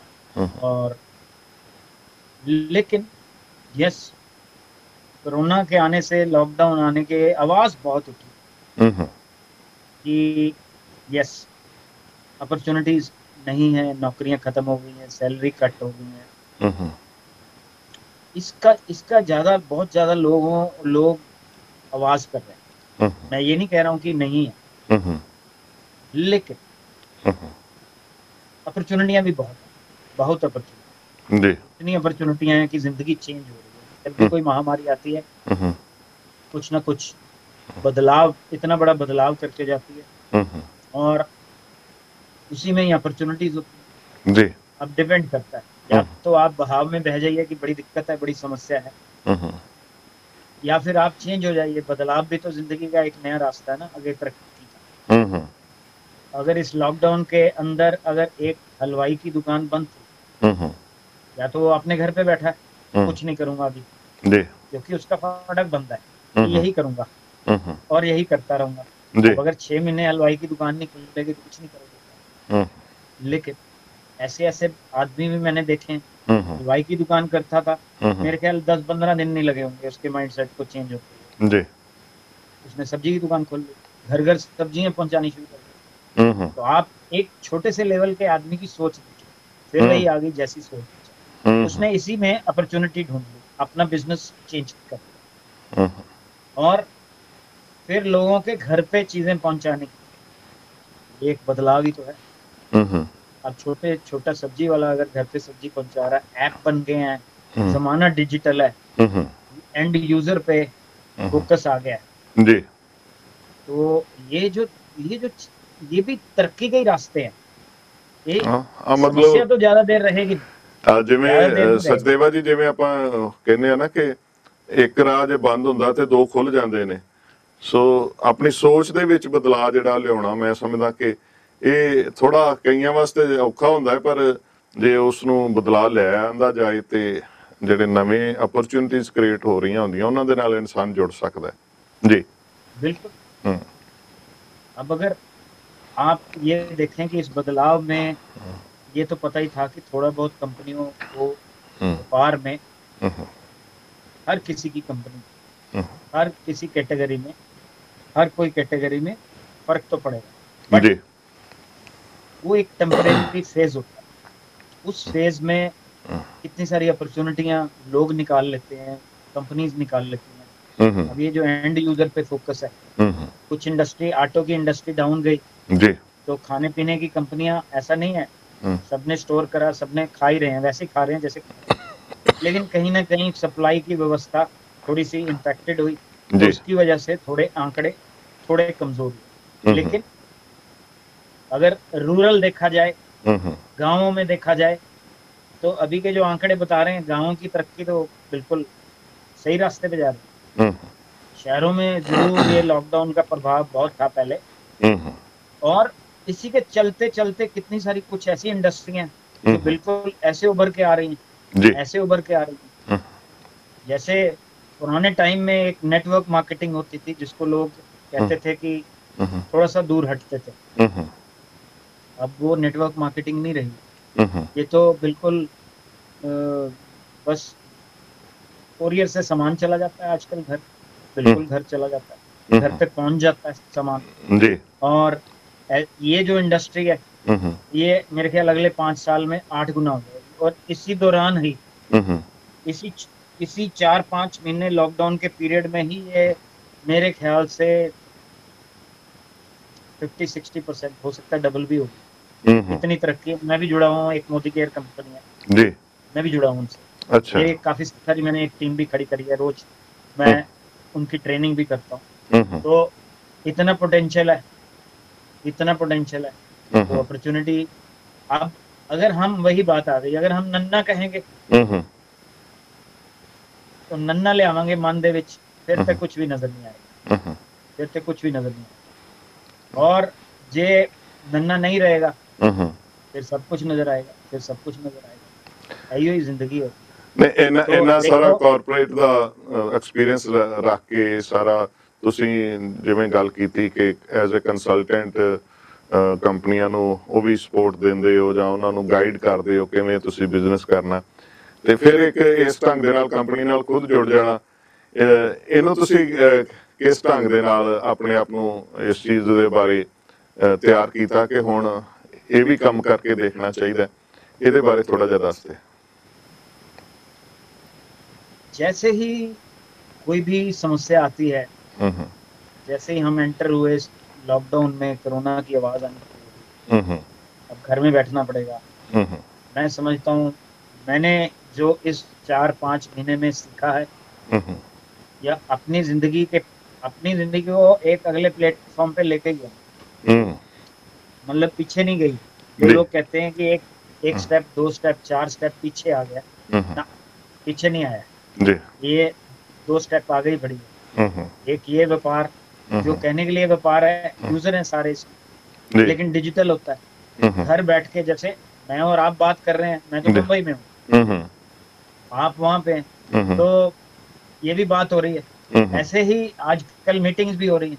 हम्म, अगर जिंदगी चलनी है तो किसी भी तरीके से चल जाए। जी, आजकल ये तो है नहीं कि आपने मुझे स्टूडियो में बुलाया और मैं आपके सामने बैठ, और बिल्कुल, तो हम्म, जिंदगी अगर ये चल सकती है, ये ऐसा लगता ही नहीं कि आप और मैं बिल्कुल पास में हैं। हम्म, तो ऐसे ही ये व्यापार जो चल रहा है हम्म, डिजिटल है, हम्म, बिल्कुल डिजिटल है, और आपस में बात होती है, हम्म, ट्रेनिंग्स होती हैं, एक एक चीज के डेमो दिखाए जाते हैं, फिर व्यापार आगे बढ़ता है। हम्म, तो लोग अंदर बैठ के ही पैसे भी कमा रहे हैं, हम्म, इंगेज भी हैं, पॉजिटिव भी हैं, क्योंकि इंगेज रहेंगे, हम्म, इन्वॉल्वमेंट रखेंगे, सीखेंगे, सिखाएंगे, पैसे कमाएंगे, तो पॉजिटिविटी भी रहेगी। ਤੇ ਇਸ और इसी दौरान, हाँ जी, ਇੱਕ ਗੱਲ ਮੈਂ ਦੇਖਦਾ ਇਸ ਜਿਹੜੇ ਵਪਾਰ ਦੀ ਤੁਸੀਂ ਗੱਲ ਕਰ ਰਹੇ ਇਹਦੇ ਚ ਜਿਹੜਾ ਗਰੀਬ ਹੈਗਾ ਜਿਹੜਾ ਅਨਪ੍ਰਿਵਿਲੇਜਡ ਹੈ ਮੈਂ ਸਮਝਦਾ ਕਿ ਉਹ ਵੀ ਜੇ ਇਸ ਦੇ ਨਾਲ ਜੁੜ ਸਕਦਾ ਹੈ ਤੇ ਉਹ ਵੀ ਤਰੱਕੀ ਕਰ ਸਕਦਾ ਕਿਉਂਕਿ ਤੁਸੀਂ ਅਨਪ੍ਰਿਵਿਲੇਜਡ ਨੂੰ ਹਮੇਸ਼ਾ ਹੀ ਆਪਣੀ ਜ਼ਿੰਦਗੀ ਦੇ ਵਿੱਚ ਇੱਕ ਉਹਨੂੰ ਉੱਪਰ ਲਿਆਉਣ ਦੇ ਵਾਸਤੇ ਜਿਹੜਾ ਕੰਮ ਕੀਤਾ ਹੈ ਤੇ ਇਹਦੇ ਰਾਹੀਂ ਵੀ ਤੁਸੀਂ ਇਸ ਗੱਲ ਦੇ ਉੱਤੇ ਕਨਸੈਂਟਰੇਟ ਕਰਦੇ ਪਏ ਹੋ ਨਾਲ देखो, ਇਹ ਜਿਹੜਾ ਵਪਾਰ ਹੈਗਾ ਇੱਥੇ, मैं कंपनी का एम्प्लॉय नहीं, ਹੂੰ ठीक है, लेकिन ਹੂੰ मैं मेरे ख्याल से रोज रोज की ट्रेनिंग रखता हूँ, ਜੀ रोज रिपीट सेशन होता है, ਹੂੰ बड़े नए लोग आते हैं उसमें, हम्म, जुड़ते हैं, हम्म, और यही एक डिफरेंस है, हम एक दूसरे को डाल सकते हैं। जी, कॉरपोरेट में तो फिर भी खींचातानी होती है, लेकिन ये एक ऐसा व्यापार है जिसमें एक दूसरे का हाथ पकड़ के हम्म, आप पूरे समाज को ऊपर ला सकते हम्म, हैं, और यही कर रहे हैं हम रोज। हम्म, मैं अगर किसी को ट्रेनिंग देता हूँ तो उसके लिए सीखता भी, हम्म, सीख ट्रेनर को खुद को ट्रेनिंग देनी होती है पहले, तभी सक्षम बनेगा वो। जी जी, और जब वो सीखेगा, अच्छा सिखाएगा, हम्म, और फिर जो अच्छा सिखाता है वो वापस भी आता है। जो आप हम्म, करते हैं जिंदगी में वो वापस जरूर आता है। हम्म, सो तो ये है बिल्कुल, ऐसे। और हम्म, इसमें जो आप कह रहे हो कि अंडर प्रिविलेज हैं या हम्म, नीचे हैं, हम्म, भरोसे की बात है। भरोसा बनाने से बनता है, कोई भी आदमी लेके नहीं आता। हम्म, करते रहेंगे, प्रैक्टिस करेंगे, कोई मेंटर होगा, आपको सिखाएगा, सीखने की इच्छा होनी चाहिए, हम्म, टीचेबल होना चाहिए आदमी। हम्म, तो मेरे से कोई पूछता है कि सबसे बड़ी क्या वो है आप में, मैं टीचेबल हूँ, हम्म, मुझे आप सिखा सकते हैं। अगर मैं टीचेबल हूँ तो मैं कुछ भी कर सकता ਬਿਲਕੁਲ ਸੋ ਟੀਚੇਬਲ ਹੋਣਾ ਮੇਰੇ ਹਿਸਾਬ ਦੇ ਨਾਲ ਤੁਸੀਂ ਨਾ ਉਹ ਜਿਹੜਾ ਗੁਰੂ ਸਾਹਿਬ ਨੇ ਸਿੱਖ ਬਣਾਇਆ ਉਹ ਸਿੱਖ ਵੀ ਉਹੀ ਹੈ ਜਿਹੜਾ ਟੀਚੇਬਲ ਆ ਜਿਹਨੂੰ ਸਿਖਾਇਆ ਜਾ ਸਕਦਾ ਹੈ। ਸੋ ਇਹ ਸਿੱਖਣਾ ਜਿਹੜਾ ਇੱਥੋਂ ਹੀ ਸਿੱਖਣ ਤੋਂ ਹੀ ਮੈਨੂੰ ਲੱਗਦਾ ਕਿ ਇਹ ਲਫ਼ਜ਼ ਜਿਹੜਾ ਸਿੱਖ ਜਿਹੜਾ ਕਿਉਂਕਿ ਉਹ ਸਿੱਖਦਾ ਹੈ ਹਮੇਸ਼ਾ ਸੋ ਜਿਹੜਾ ਸਿੱਖ ਜਾਏਗਾ ਉਹ ਕਿਸੇ ਨੂੰ ਸਿਖਾ ਵੀ ਸਕਦਾ ਤੇ ਹੋਰ ਵੀ ਬੜਾ ਕੁਝ ਕਰ ਸਕਦਾ। ਸੋ ਅੱਜ ਅਸੀਂ ਖਾਸ ਤੌਰ ਤੇ ਸੰਗਤ ਜੀ ਇੱਕ ਆਪਣੇ ਆਮ ਜਿਹੜੇ ਸਾਡੇ ਵਿਸ਼ੇ ਹੁੰਦੇ ਉਸ ਤੋਂ ਇੱਕ ਅਲੱਗ ਜਾ ਕਰਕੇ ਕੁਝ ਗੱਲਾਂ ਕਰਦੇ ਪਏ ਹਾਂ ਕਿਉਂਕਿ ਹਾਲਾਤ ਬਦਲੇ ਹੋਏ ਨੇ ਇਹਨਾਂ ਹਾਲਾਤਾਂ ਦੇ ਵਿੱਚ ਅਸੀਂ ਕਿੱਦਾਂ ਆਪਣੇ ਆਪ ਨੂੰ ਸਥਿਰ ਕਰ ਸਕਦੇ ਹਾਂ ਕਿਵੇਂ ਅਸੀਂ ਆਪਣੇ ਆਪ ਨੂੰ ਸਟੇਬਲ ਕਰ ਸਕਦੇ ਹਾਂ ਜੇ ਸਾਡੇ ਆਮ ਜਿਹੜੇ ਹੈਗੇ ਨੇ ਰਿਸੋਰਸਿਸ ਜਿਹੜੇ ਆ ਫਰਨਿੰਗ ਜਿਹੜੇ ਸਾਡੇ ਕਮਾਈ ਦੇ ਸਾਧਨ ਨੇ ਜੋ ਅਫੈਕਟਡ ਹੋਏ ਨੇ ਤੇ ਹੋਰ ਕੁਝ ਐਸੇ ਵੀ ਅਪਰਚੁਨਿਟੀਜ਼ ਐਸੇ ਵੀ ਮੌਕੇ ਸਾਡੇ ਸਾਹਮਣੇ ਆ ਰਹੇ ਨੇ ਸੋ ਇਸ ਸਮੇਂ ਦੇ ਵਿੱਚ ਅਸੀਂ ਜੇ ਆਪਣੀ ਆਰਥਿਕਤਾ ਨੂੰ ਲੀਹਾਂ ਤੇ ਲਿਆਉਣਾ ਤੇ ਇਹਨਾਂ ਸਮੇਂ ਮੌਕਿਆਂ ਦਾ ਸਾਨੂੰ ਸਦਉਪਯੋਗ ਕਰਨਾ ਚਾਹੀਦਾ ਕਿਉਂਕਿ ਜਿਹੜਾ ਵੀ ਹੈ ਮਿਹਨਤ ਤਾਂ ਹਰ ਕਾਰੋਬਾਰ 'ਚ ਲੱਗਦੀ ਹੈ ਜਦੋਂ ਆਪਾਂ ਵੱਡੀਆਂ ਵੱਡੀਆਂ ਇਨਵੈਸਟਮੈਂਟਸ ਕਰਦੇ ਹਾਂ ਕਾਰੋਬਾਰ ਸੈੱਟ ਕਰਨ ਦੇ ਵਾਸਤੇ ਉੱਥੇ ਵੀ ਅਸੀਂ ਪੈਸਾ ਵੀ ਖਰਚਦੇ ਹਾਂ ਸਾਰਾ ਇਨਫਰਾਸਟ੍ਰਕਚਰ ਵੀ ਕ੍ਰੀਏਟ ਕਰਦੇ ਹਾਂ ਤੇ ਉਸ ਤੋਂ ਬਾਅਦ ਫਿਰ ਮਿਹਨਤ ਕਰਦੇ ਹਾਂ ਕਈ ਸਾਲ ਤਾਂ ਕਿ ਉਹ ਪ੍ਰੋਜੈਕਟ ਕਾਮਯਾਬ ਹੋ ਜਾਣ ਸੋ ਇਸ ਢੰਗ ਦੀਆਂ ਅਪਰਚੁਨਿਟੀਜ਼ ਮੈਂ ਸਮਝਦਾ ਕਿ ਇਸ ਸਮੇਂ ਦੌਰਾਨ ਜਿਹੜੀਆਂ ਸਾਡੇ ਕੋਲ ਆ ਰਹੀਆਂ ਨੇ ਇਹਨਾਂ ਦਾ ਆਪਾਂ ਨੂੰ ਫਾਇਦਾ ਲੈਣਾ ਬਣਦਾ ਹੈ ਜੀ ਸਚਦੇਵਾ ਜੀ ਤੁਸੀਂ ਕੀ ਕਹਿਣਾ ਚਾਹੋਗੇ ਇਹਦੇ ਬਾਰੇ नहीं नहीं, बिल्कुल बिल्कुल बिल्कुल। अभी जैसे सब लोग अंदर बैठे हैं, लॉकडाउन है, जी बैंकिंग सेवाएं जरूर चल रही हैं, ऐसा जी नहीं है कि बैंकिंग सेवाएं नहीं चल रही, लेकिन इस लॉकडाउन में भी एसेंशियल सर्विसेज की दुकान खुली होती है, केमिस्ट की भी दुकान खुली होती जी। है, और ऐसे ऐसे व्यापार आ गए हैं हम्म। जहाँ पे गांव में अगर बैंक 25 किलोमीटर दूर है हम्म। तो वो कंपनियां भी हैं, फिनटेक कंपनियां आ गई हैं। हम्म। सो जिसमें टेक्नोलॉजी है, फाइनेंस है, जी। मतलब बैंक मित्रा करके भी हम्म। कंपनियां आ गई हैं, बैंक असिस्टेड हम्म। जिसको मॉडल बोलते हैं, जी। असिस्टेड मॉडल बोलते हैं, वो कंपनियां आ गई हैं। कोई भी आपका आधार अनेबल्ड हो गया, आजकल बायोमेट्रिक मशीन होती है, उससे आपका आधार बैंक अकाउंट से लिंक होता है, जी। उससे पैसे निकल जाते हैं। हम्म। सामने एक छोटी सी दुकान वाला पैसे विड्रॉ कर देता है आपको, हम्म। मोबाइल टू मोबाइल ट्रांसफर हो जाती है पैसे। हम्म। छोटे छोटे कैलकुलेटर जितने एटीएम आ गए, हम्म। और जहाँ पे पैसा इकट्ठा होता है वहीं से पैसे का डिस्बर्समेंट हो जाता है। हम्म। तो ऐसी ही एक कंपनी के साथ मैं जुड़ा हूँ, एसकेवी पे। हम्म। और ये व्यापार अब कोई भी किसी के घर पे भी एटीएम लग सकता है, ऐसे समझिए अच्छा। कितना बदलाव है, हाँ। कितना बदलाव है। जी। तो हमने एक छोटा सा एटीएम, माइक्रो एटीएम बोलते हैं हम, हम्म। वो बैंक के टर्मिनल आईडी से अटैच्ड है। हम्म। तो मान लीजिए कोई किसी ढाबे के पास कैश है, लोग हम्म। रोटी खाते हैं, हम्म। और वही वहीं से कैश भी निकलवा सकते हैं। निकलवाना क्या है, कैश तो है ही है उसके पास, जी। उसको बैंक भी नहीं जाना पड़ेगा जमा हम्म। करवाने के लिए। जी। वो जो कैश उसने दिया है उसके बैंक में ट्रांसफर हो जाएगा, वो भी कमीशन, कैश पे हम्म। कैश। तो आप ये देखिए, अपॉर्चुनिटीज तो बहुत है हम्म। इस माहौल में। जी। आप ये देखिए, तो हम्म। तो ये जो अपॉर्चुनिटी है, अगर थोड़ा सा व्यापार कहीं कम हुआ है तो व्यापार की अपॉर्चुनिटियां भी आ रही हैं। हम्म। तो बिल्कुल। अगर आदमी अपना फाटक खुला रखे, पॉजिटिव रखे, नन्ना ना करे, हम्म। सीखे, जी। टीचेबल हो जाए, बस कहना हम्म। सिखाओ मुझे, हम्म। मुझे सिखाओ क्या करने की जरूरत पड़ेगी, हम्म। बस फिर मेरे ख्याल से अपॉर्चुनिटियों की कमी नहीं। ਸੋ ਬਿਲਕੁਲ ਜ਼ਿਆਦਾਤਰ ਅਸੀਂ ਜਦੋਂ ਆਪਣੇ ਆਪ ਨੂੰ ਇਹ ਸਮਝਦੇ ਨਾ ਕਿ ਅਸੀਂ ਸਾਨੂੰ ਸਾਰਾ ਗਿਆਨ ਹੋ ਗਿਆ, ਉੱਥੇ ਆ ਕੇ ਜਿੱਥੇ ਅਸੀਂ ਧਾਰਮਿਕ ਤੌਰ ਤੇ ਵੀ ਉੱਥੇ ਆ ਕੇ ਸਾਡੀ ਬ੍ਰੇਕ ਲੱਗ ਜਾਂਦੀ ਹੈ। ਮੈਨੂੰ ਲੱਗਦਾ ਦੁਨਿਆਵੀ ਤੌਰ ਤੇ ਵੀ ਇਹ ਜਿਹੜੀ ਬ੍ਰੇਕ ਦਾ ਕਾਰਨ ਬਣ ਜਾਂਦਾ। ਕਿਸੇ ਵੀ ਗੱਲ ਤੇ ਜ਼ਿਆਦਾ ਰਿਜਿਡ ਹੋ ਜਾਣਾ, ਉਹਦੇ ਉੱਤੇ ਹੀ ਅੜ ਜਾਣਾ ਤੇ ਆਪਣੇ ਆਪ ਦੇ ਵਿੱਚ ਕੋਈ ਬਦਲਾਅ ਨਾ ਲੈ ਕੇ ਆਉਣਾ, ਇਹ ਜਿਹੜਾ ਇਹ ਵੀ ਸਾਡੇ ਵਾਸਤੇ ਕਈ ਵਾਰੀ ਮੁਸ਼ਕਲਾਂ ਕ੍ਰੀਏਟ ਕਰਦਾ। ਸੋ ਜਿਵੇਂ ਕਿ ਬਾਂਸ ਨੂੰ ਇੱਕ ਬੜਾ ਕਾਮਯਾਬ ਮੰਨਿਆ ਜਾਂਦਾ ਕਿਉਂਕਿ ਉਹ ਹਾਲਾਤਾਂ ਦੇ ਨਾਲ ਆਪਣੇ ਆਪ ਨੂੰ ਢਾਲ ਲੈਂਦਾ। ਉਹ ਡਾਕਟਰ ਭਾਈ ਵੀਰ ਸਿੰਘ ਹੋਰਾਂ ਨੇ ਇੱਕ ਕਵਿਤਾ ਵੀ ਲਿਖੀ ਹੈ ਨਾ ਕਿ ਉਹ ਨਦੀ ਨੂੰ ਪੁੱਛਦੇ ਤੂੰ ਬੜੇ ਬੜੇ ਦਰਖਤ ਪੁੱਟ ਲਿਆਉਣੀ ਹੈ, ਕਦੀ ਬਾਂਸ ਨਹੀਂ ਲਿਆਂਦਾ। ਤੇ ਉਹ ਕਹਿੰਦੀ ਕਿ ਉਹ ਜਿੱਧਰ ਨੂੰ ਮੈਂ ਚੱਲਦੀ ਹਾਂ ਮੇਰੇ ਨਾਲ ਹੀ ਹੋਰ ਚੱਲਦਾ ਤੇ ਮੈਂ ਉਹਨੂੰ ਪੁੱਟ ਨਹੀਂ ਸਕਦੀ। ਸੋ ਇਸ ਢੰਗ ਦੇ ਨਾਲ ਮਾੜੇ ਜਿਹੜੇ ਔਖੇ ਹਾਲਾਤ ਨੇ ਉਹ ਵੀ ਉਹਨਾਂ ਦਾ ਕੁਝ ਨਹੀਂ ਵਿਗਾੜ ਸਕਦੇ ਜਿਹੜੇ ਲੋਕ ਆਪਣੇ ਆਪ ਨੂੰ ਢਾਲਣਾ ਜਾਣਦੇ ਨੇ, ਜਿਹੜੇ ਆਪਣੇ ਆਪ ਨੂੰ ਸਿੱਖਣਾ ਜਾਣਦੇ ਨੇ, ਜਾਂ ਜਿਹੜੇ ਆਪਣੇ ਆਪ ਨੂੰ ਇਸ ਗੱਲ ਵਾਸਤੇ ਤਿਆਰ ਰੱਖਦੇ ਨੇ ਕਿ ਹਾਂ ਅਸੀਂ ਕੁਝ ਸਿੱਖਾਂਗੇ ਤੇ ਕਰਾਂਗੇ। ਸੋ ਇਹ ਸਿੱਖਣਾ ਤੇ ਕਰਨਾ ਇਹ ਜਿੱਥੇ ਸਾਡੇ ਧਾਰਮਿਕ ਖੇਤਰ ਦਾ ਮੁੱਢ ਹੈ, ਕਿਉਂਕਿ ਸੁਣਨਾ ਤੇ ਮੰਨਣਾ ਆਪਾਂ ਜਾਣਦੇ ਹਾਂ ਜਪਜੀ ਸਾਹਿਬ ਦੇ ਵਿੱਚ ਸੁਣ ਕੇ ਤੇ ਫਿਰ ਜਦੋਂ ਅਸੀਂ ਧਾਰਮਿਕ ਅਕੀਦੇ ਨੂੰ ਮੰਨਦੇ ਹਾਂ ਤੇ ਫਿਰ ਸਾਡੀ ਉਹਦੇ 'ਚ ਤਰੱਕੀ ਹੁੰਦੀ ਹੈ। ਇਵੇਂ ਹੀ ਅਸੀਂ ਦੁਨਿਆਵੀ ਤੌਰ ਦੇ ਉੱਤੇ ਵੀ ਜਦੋਂ ਅਸੀਂ ਪਹਿਲਾਂ ਕਿਸੇ ਚੀਜ਼ ਨੂੰ ਸੁਣਦੇ ਹਾਂ ਉਹਦੇ ਵਾਸਤੇ ਆਪਣੇ ਆਪ ਨੂੰ ਅਡੈਪਟਿਵ ਬਣਾਉਂਦੇ ਹਾਂ ਜਾਂ ਉਹਨੂੰ ਅਸੀਂ ਆਪਣੇ ਜ਼ਿੰਦਗੀ ਦੇ ਵਿੱਚ ਲੈ ਕੇ ਆਉਂਦੇ ਹਾਂ ਤੇ ਫਿਰ ਮਾੜੇ ਹਾਲਾਤ ਵੀ ਸਾਡੇ ਲਈ ਇੱਕ ਹੋਰ ਨਵਾਂ ਦਰਵਾਜ਼ਾ ਖੋਲ੍ਹ ਦਿੰਦੇ ਨੇ, ਜਿਵੇਂ ਕਿ ਸਾਡੇ ਨਾਲ ਸਚਦੇਵਾ ਜੀ ਸਾਂਝ ਕਰਦੇ ਪਏ ਨੇ। ਜੀ ਸਚਦੇਵਾ ਜੀ। ਸੋ ਇਹਨਾਂ ਹਾਲਾਤਾਂ ਦੇ ਵਿੱਚ ਹੁਣ ਤੁਸੀਂ ਕੀ ਸੁਜੈਸਟ ਕਰਦੇ? ਸਾਡੇ ਕੋਲ ਥੋੜਾ ਜਿਹਾ ਸਮਾਂ ਹੈ ਤੇ ਅਸੀਂ ਕਿਸ ਢੰਗ ਦੇ ਨਾਲ ਇਹਨਾਂ ਹਾਲਾਤਾਂ ਨੂੰ ਫੇਸ ਕਰੀਏ ਕਿ ਸਾਡਾ ਜਿਹੜਾ ਭਵਿੱਖ ਹੈ ਉਹ ਹੋਰ ਬੈਟਰ ਹੋ ਜਾਏ? देखो, आगे जमाना बिल्कुल डिजिटल है, तो डिजिटल जो भी व्यापार डिजिटल है उसकी तरक्की है। अगर मैं सोचूं कि मैं तो वही करूंगा जो मैंने पहले करा था 25 साल पहले, तो नतीजे अब बेहतर नहीं आएंगे या वैसे भी नहीं आएंगे, डिटोरिएट करते हैं। मुझे अब अपने आप को अपग्रेड करना है, जिंदगी चेंज हो रही है। जी। मैंने उस जमाने में शुरू करा था जब मोबाइल छोड़िए, एक मोहल्ले में एक टेलीफोन होता था, वहां बताना पड़ता था कि कल मेरे पेरेंट्स को बुला दीजिएगा, कल मैं इतने बजे बात करूंगा, तो वहां बैठे रहे। तो एक दिन इंतजार करना पड़ता था, इसका एहसान लेना पड़ता था जी। फिर वो एक जमाना था जिसमें 5-5 किलोमीटर दूर एक रिक्शे पे बैठ के जाना, एसटीडी कॉल करने। अब ये देखिए, जिंदगी तो आसान है जी। ये जिंदगी इतनी आसान है, सारे सारी चीजों के पोर्टल आपके पास, घर बैठ के आप सामान मंगवा रहे हैं, खा रहे हैं, सब कुछ कर रहे हैं। समस्या तो सोच में ही है। तो ऐसे ही अपॉर्चुनिटियां भी बढ़ गई, बहुत अपॉर्चुनिटी डिजिटल। जो मैं जिस व्यापार की बात कर रहा हूँ, ऐसे कितने ही व्यापार होंगे, सारे डिजिटल है।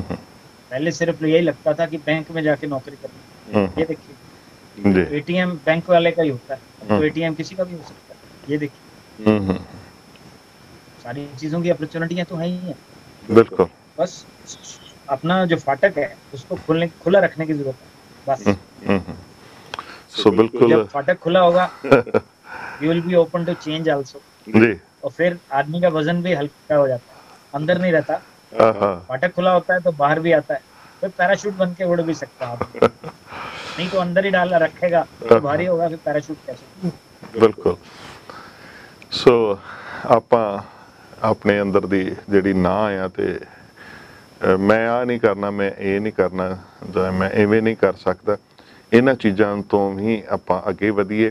ਕਿਉਂਕਿ ਆਰਥਿਕ ਖੁਸ਼ਹਾਲੀ ਜਿਹੜੀ ਹੈ, ਜੇ ਸਾਡੇ ਕੋਲ ਕੋਈ ਕੰਮ ਕਰਨ ਦੇ ਨਾਲ ਕੋਈ 50,000 ਤੋਂ 1 ਲੱਖ ਰੁਪਏ ਤੱਕ ਦੀ ਇੱਕ ਐਕਸਟਰਾ ਇਨਕਮ ਆ ਸਕਦੀ ਹੈ, ਤਾਂ ਮੈਂ ਸਮਝਦਾ ਕਿ ਇੱਕ ਬੜਾ ਇਹ ਵੀ ਜ਼ਰੂਰੀ ਵੀ ਹੈ ਤੇ ਇੱਕ ਓਪਰਚੁਨਿਟੀ ਵੀ ਹੈ ਇਸ ਸਮੇਂ ਦੀ। ਸੋ ਇਸ ਢੰਗ ਦੇ ਨਾਲ ਜਿਹੜਾ ਇਨਸਾਨ ਜੁੜਦਾ ਹੈ ਕਿਸੇ ਚੰਗੇ ਵਿਚਾਰ ਦੇ ਨਾਲ, ਉਹ ਤਰੱਕੀ ਕਰਦਾ ਹੈ ਤੇ ਆਪਣੇ ਆਪ ਨੂੰ ਜਿਹੜਾ ਸਮੇਂ ਦੇ ਹਿਸਾਬ ਦੇ ਨਾਲ ਢਾਲਦਾ ਹੈ। ਉਸ ਦੀ ਆਪਣਾ ਮੂਲ ਦੇ ਨਾਲ ਜੁੜਿਆ ਆਪਣੇ ਐਥਿਕਸ ਨੂੰ ਨਹੀਂ ਛੱਡਣਾ, ਆਪਣੇ ਮੂਲ ਨੂੰ ਨਹੀਂ ਛੱਡਣਾ, ਪਰ ਜਿਹੜੀਆਂ ਇਹ ਟੈਕਨੋਲੋਜੀ ਦੀਆਂ ਜਿਹੜੀਆਂ ਚੇਂਜਸ ਆ ਰਹੀਆਂ ਨੇ, ਇਹਨਾਂ ਦਾ ਮੈਂ ਸਮਝਦਾ ਪੋਜ਼ਿਟਿਵਲੀ ਜੇ ਅਸੀਂ ਫਾਇਦਾ ਲਈਏ ਤੇ ਉਹਦੇ ਵਿੱਚ ਇਸ ਔਖੇ ਦੌਰ ਦੇ ਵਿੱਚ ਵੀ ਸਾਨੂੰ ਇੱਕ ਚੜ੍ਹਦਾ ਸੂਰਜ ਜ਼ਰੂਰ ਨਜ਼ਰ ਆ ਰਿਹਾ ਹੋਏਗਾ।